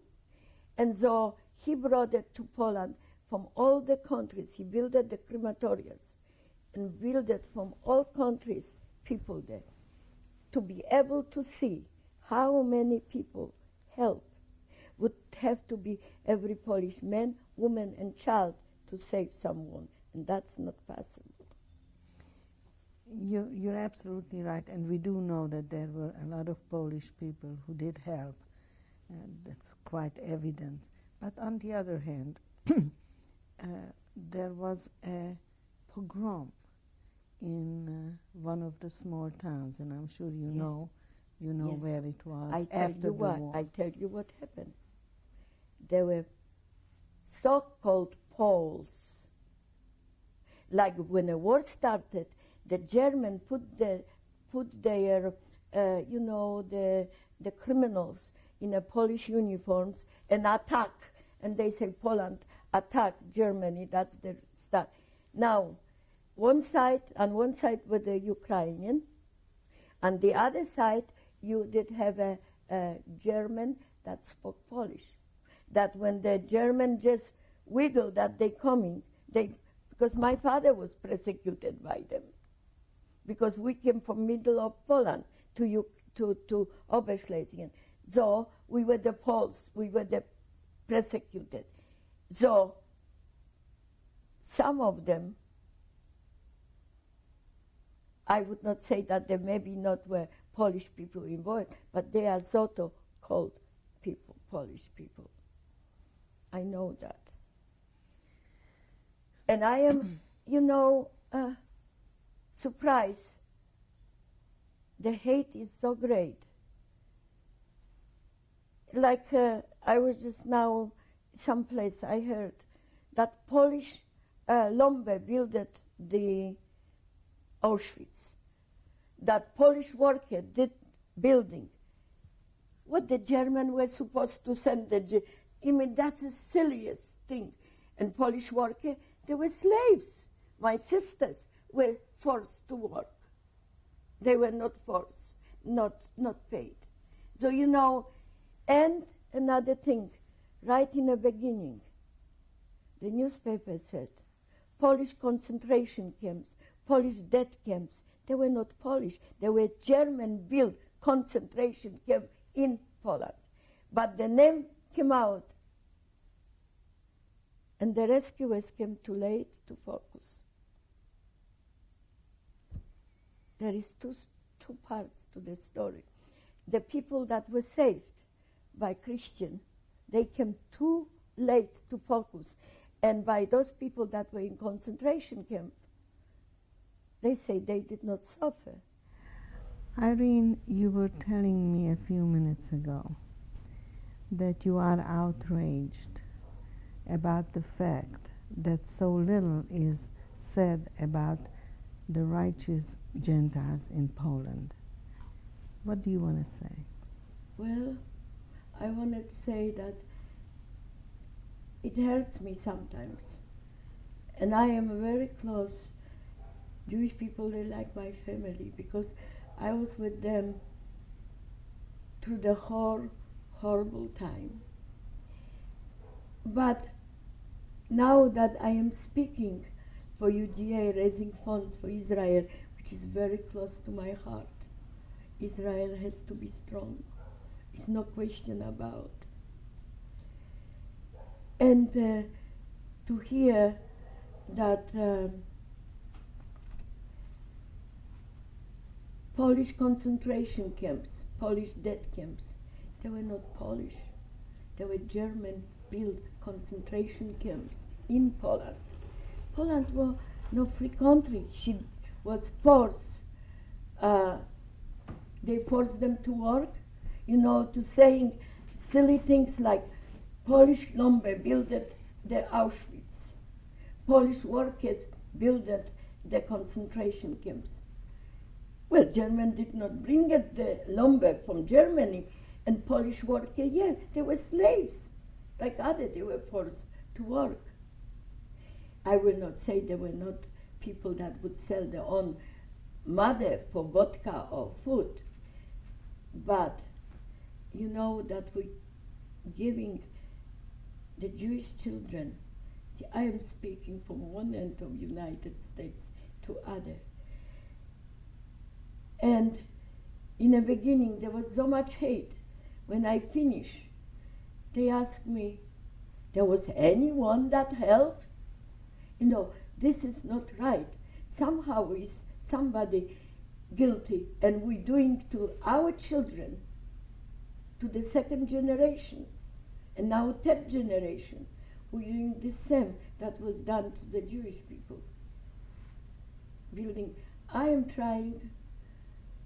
not putting hate to anyone. I am trying to unite people together. And I did have many meetings now when I raise funds for Israel, which is very close to my heart. Many times people say, oh, Mrs. Updike, my grandmother or my grandfather or somebody, and that's many people, say, was hidden here, was saved by Polish people. And when I ask them, did you report it? No. I ask, why not? We're so late, we don't know if they are alive or this and that. Hitler wanted Poland. He brought it from all over different countries, people to the crematorias. What the Polish people could do? I mean, you know, 3 million of Polish people died too. They could not do anything. What is your message to your grandchildren, to your own grandchildren? This is what my mother gave it to me. I am teaching when any schools I speak, I tell them, you are the future. The hate doesn't accomplish anything. You have to be responsible. And you're lucky, you are with children from all nationalities. You were lucky, just look at each other, learn from each other. This is what it's all about. Hate ruin you, your family, and hate ruin the country. You have to. And I believe in you. You, the children from the whole world. You unite together, you will be able to build better future. And you, children from high school and college, soon you'll be grown up. You assume role in your communities. When you marry, do not teach your children hate. Children are not born evil, they are made evil. That's what I am speaking. Irene, before I thank you for speaking to us and opening your heart to us, and before I thank you for what you have done for us, for my people, I would like to speak a moment about your sisters who are visiting you here. Yes. And do you think maybe they would come and say a few words? Yes, I will call you. Or maybe if you can come. Okay. If you... Okay. Yeah. I would like very much, you know, they are wonderful ladies. If I would knew them before I write the book, there would be many things I've forgotten that they remembered. And they were persecuted. They worked hard. Well, let's bring them in. Yes. Irene, will you introduce your sisters to us and then translate my questions to them and their answers to us? I will do that, yes.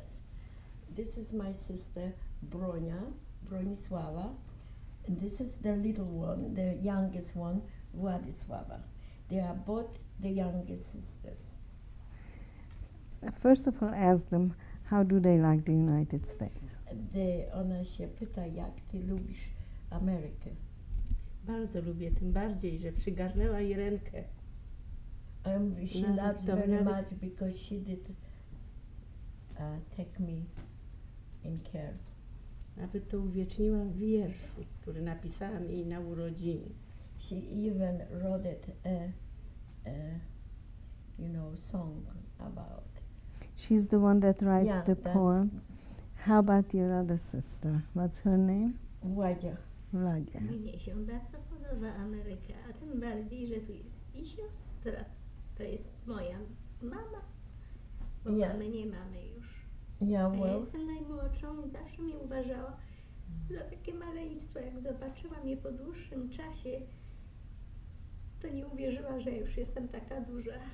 No i Zdawało mi się, że czas się zatrzymał w miejscu, że ja nie powinnam rosnąć. well, she is saying that I love America, and naturally, when I did see her, I could not believe it, because when I left, really, she was very little. She was like, I am her mama now,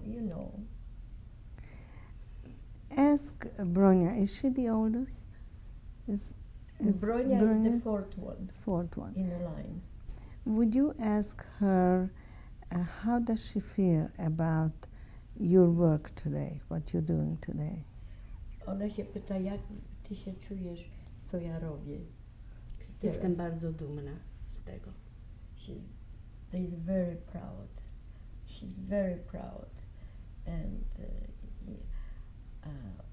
they are really, both of them, proud that I'm traveling, speaking to children, that I'm trying to bring back better condition. Hate doesn't do anything.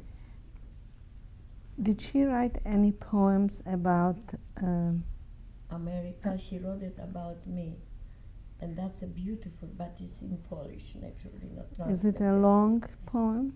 Yes, długi. No, nie za bardzo, ale troszkę długi jest. Can she maybe just say one paragraph and you would translate it for us? Ale musiałabym zejść na dół. She has that downstairs to read it. She cannot remember from there.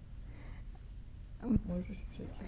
Irene, your sister Bronka, she is a poet, right? Yes, she writes beautiful poems. Would you ask her to read a small part of one of her poems and translate That it was to my us? birthday too.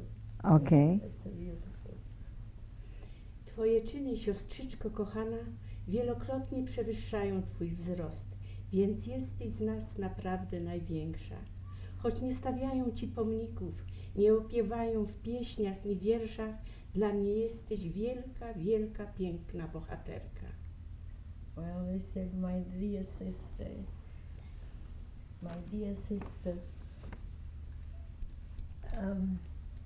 though you were short and nobody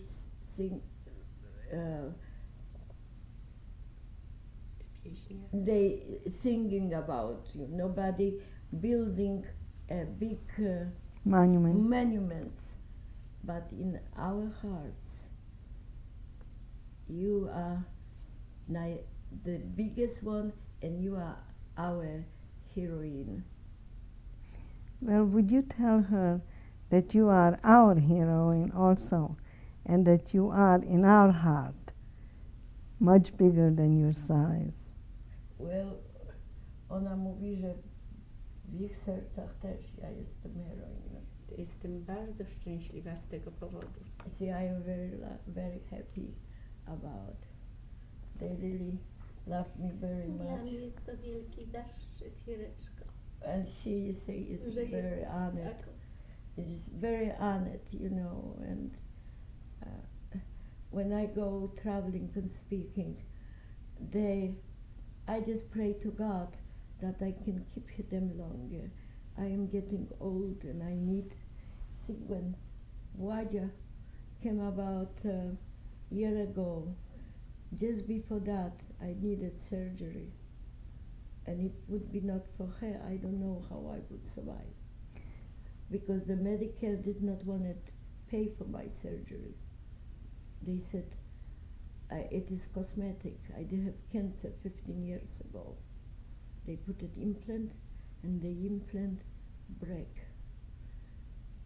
And finally, they made it. Other little organization did the surgery, but was done in a doctor's office. 4 hours after surgery, they brought me home with the drainages hanging. And it would be not for my sister. I don't know. So who finally paid for it? Well, they did. They signed me to a little MaxiCare that pay $5 doctor, $7. That's only this. But I worked all my life of 1949. Second day in United States I worked. I never took an employment, but now I'm old, and there is no help for me.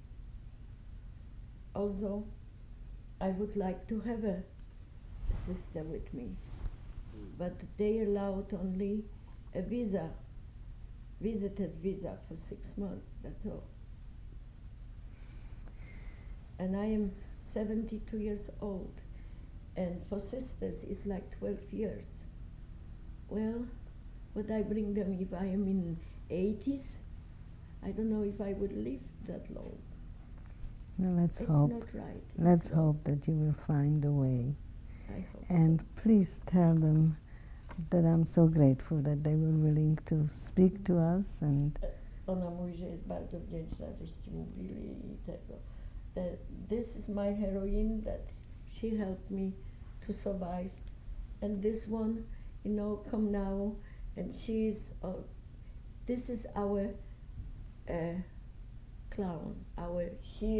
She makes us laugh and Śmieszek. she's just, very important. yes.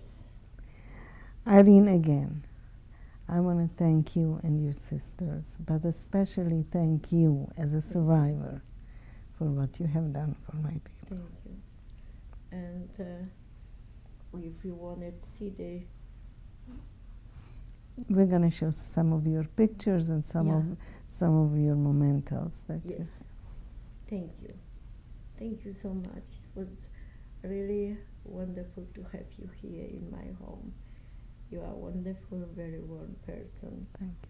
And the gentleman there, he's working very hard and he's very just so. Well, we're going to show some pictures now. Yes. Thank you.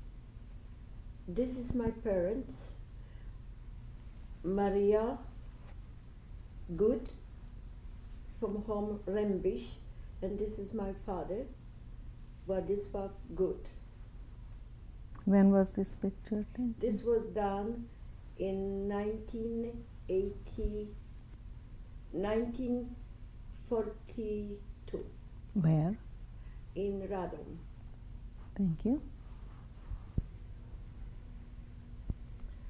They are also my parents, Maria and Władysław Good, and from the left, my youngest sister, Władzia. Then next is my second sister, Janina. What is their last name? Please say their last name also. Oh, the married. So, Władzia Kaczorowska, Janina Lorek, Maria Kraus, Irene Updike, and Bronisława Goraj And when was this picture taken? in 1992. But at that time, some of them were married, some were not married yet. In 19 when? 1942 Where? in Radom. Thank you. This is my sisters. The first one from the left is Władysława Good. Irene Good. Maria Good. Bronisława Good and Janina Lorek. Where? This is done in Radom also, but that was earlier. It was 1939. Thanks. This is my sister Janina Good, and that's Irene Good also, and it is during the war. What year? It was 1941. 41 of yes, 41. Just Where? before we left Where? to go to Ukraine. Where was this taken? That was done in Radom. Thank you. This is during the war when I did see killing. That is by Lvov. there were many people killed there. In that forest, and days later I was able to make a picture. The stone, that's only one thing that marked the lives of many people, was a shallow grave, and it was just put the dirt bags, and they did not bother even to put names or any sign. Where was that? This is in Lvov, and that was in 1942. Thank This is in Radom. Before we left to Ukraine, I am on the farthest right with some girls that serve in a diner For who? for the Major Rugama. Do you know the some of those girls next to you? No, I don't remember. Were they Polish girls? They were Polish, but they are on the left side. Then without the shirt, there are some Jewish girls too.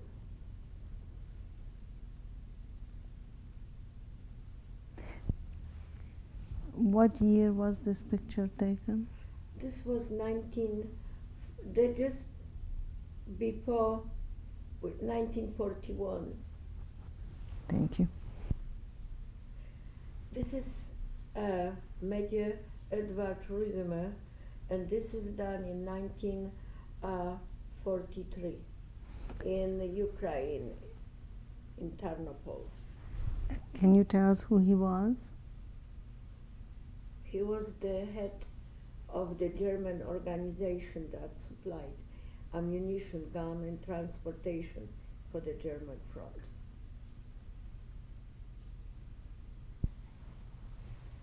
This is picture made in Krakow in 1945. That was just after the liberation, and there was people that I was hiding in the German Medjevilla. This is from left Wilner, there is Fanka Zilberman, Henry Weinbaum, this is Steiner, and Paula Marx, Irene, and this is Mr. Rosen. That was not hidden by me, but he was a friend and he posed also.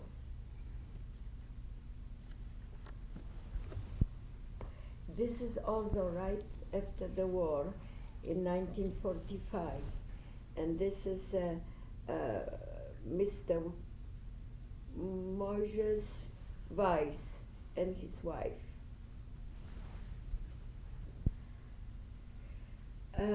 In the last photo, those people, Mr. and Mrs. Weiss, they were not, they were helped by me, but in a forest.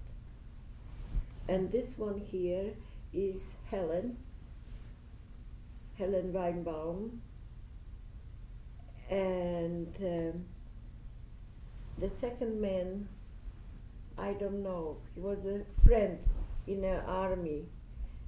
Then the third one is naturally me, and then Henry Weinbaum.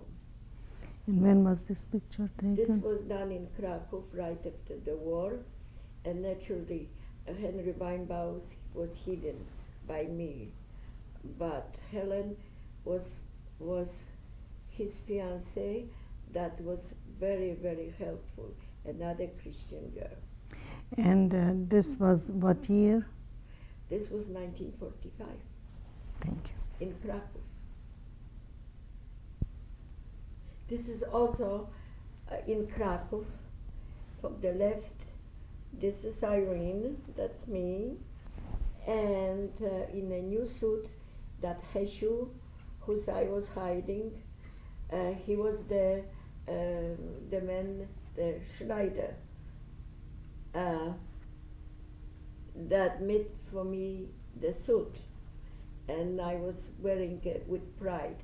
And next to him is Paula Marx, his wife, and they are the people that I met in 1993. Not really met them, speak to them, but find about them. I am still not In touch with them? I am in touch, but I did not really met them personally. She's sick now. What year was this picture taken? That was somebody took the picture in Krakow. Do you know when? What year? That was not also right after the war, 95, before I went searching. This is both Lazar Haller and Ida Haller, and the little Roman. This is the boy whose life began in German Medjugorje. This picture I received when I met Hallers in Germany, and at that time, because I did not have the picture, they gave me a picture of them when they just emigrated to Germany, to Munich. What year was this picture taken? This was probably, he was about 3-4 years old. Do you know where this picture was taken? I don't know when it was done, but Where? in Munich, Germany. And Thank he you. was at that time about 4 years old. He was born 1944, so that would be about 1948 or something like that. Thank you. This is Roman Haller. He is now big. He grew up. And I was invited now for his son bar mitzvah. And that was in 1984 Where? in Munich, Germany. Thank you. This is Francis Grünberg, former Panka Silberman. We reunited in 1992 in New York. Thank you. Yes, this is in Israel. We're planting the tree. There is Rabbi Chaim Asa, who was in Jerusalem, and I am planting the tree for the righteous gentle. And there is a man from the Yad Vashem there, and also a secretary from the Yad Vashem. What year? And that was 1982. Thank you. This is Happy Irene Good in America, just before I married. It was in 1950 really, 1950, yes. This is my wedding pictures. My husband, William K. Updike. We were just married. Happy couple. What year? And that was in 1955, and it was in San Francisco in a church. Thank you. This is my husband, already not well. He was sick. This is 1990, and my husband did have Alzheimer. When did he? He was Yes. 1992 taken to the home for the aged in Resita And when did by he pass away? Rabbi Schulweis. And when did he pass on? 3 years ago. My husband In was 19. He was taken 1982, and he was there 5 years. 3 years ago, he passed away. 1992. Yes, he was taken. So Where was this picture taken? this picture was taken in 1990. No, where? Where? Oh, it was taken in Yorba Linda here. Yeah. Thank you.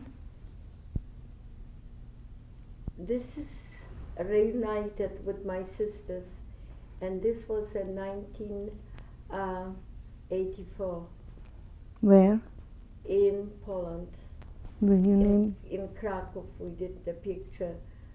From the left, I am sitting. Then there is the youngest Władzia, and then in the middle is Bronia, and sitting Anna Janina on the right side, and standing Maria. Would you repeat the names with their last names today? Yes, Irene Updike, Władzia Kaczorowska, Bronisława Goraj, Maria Kraus, and Janina Lorek. Thank you.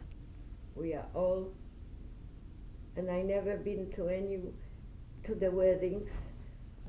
Updike's museum, so-called museum, she has all her honors on these walls. She will describe some of them to us. Irene, how about the one you see over there? This is from Israel when I received the Medal of Valor, you know.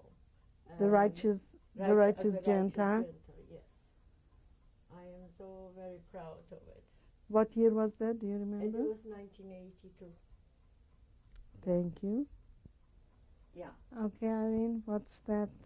This is from speaking and honorary. I cannot In Baton Rouge? in Baton Rouge, yes. Speaking in a For UGA, United Jewish Appeal. at a fundraiser? Yes, I see. that's fundraisers. Yeah. Thank you. Blinking. Yes. Yes. now. This plaque is from the Martyrs Memorial, Yeah, I see, yes. from the museum. Yes. What was it for? In Los Angeles, there were big meetings. Of righteous Gentiles? Yeah. Great. That's a They very honored beautiful. the righteous Gentiles. Yes. Irene, I see you have a whole wall of resolutions. Yes. Where are they from? They are from all different towns here. Yorba Linda, Fullerton, Anaheim, Brea, Proclamation, and this. They all were very honored to give me that, and also I received. I am in like City of Fullerton. I am honorary member of City of Fullerton. They made me member of the Yes. city halls. Yes. So I am very proud. Great of it. honors. Absolutely.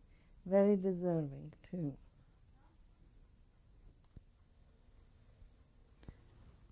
That plaque with the key? Yes, that's from Scranton, Pennsylvania. I was speaking also, and The medal down below? that is the medal from Israel, Medal of Valor. You know, that is only around 15,000 those in the whole from the whole. Being a world. righteous? Yes, as a righteous Gentile. Yes. Above? Above is from Salomon Schechter School. Those children planted a tree for me. They building Avenue of the Righteous.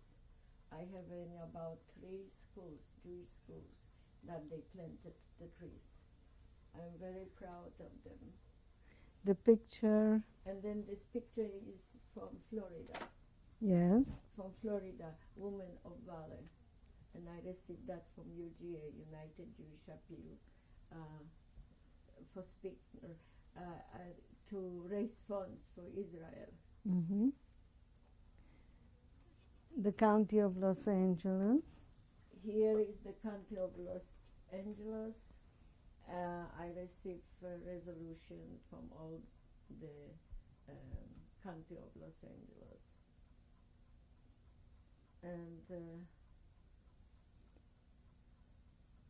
And the picture below? Below, this is a picture of from Holocaust Museum in Washington, D.C.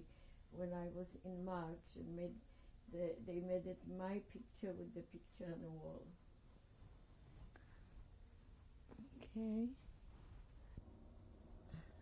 Yeah, Irene, what's this that? is from UGA because I raise funds that, and then the other is from Rotary clubs.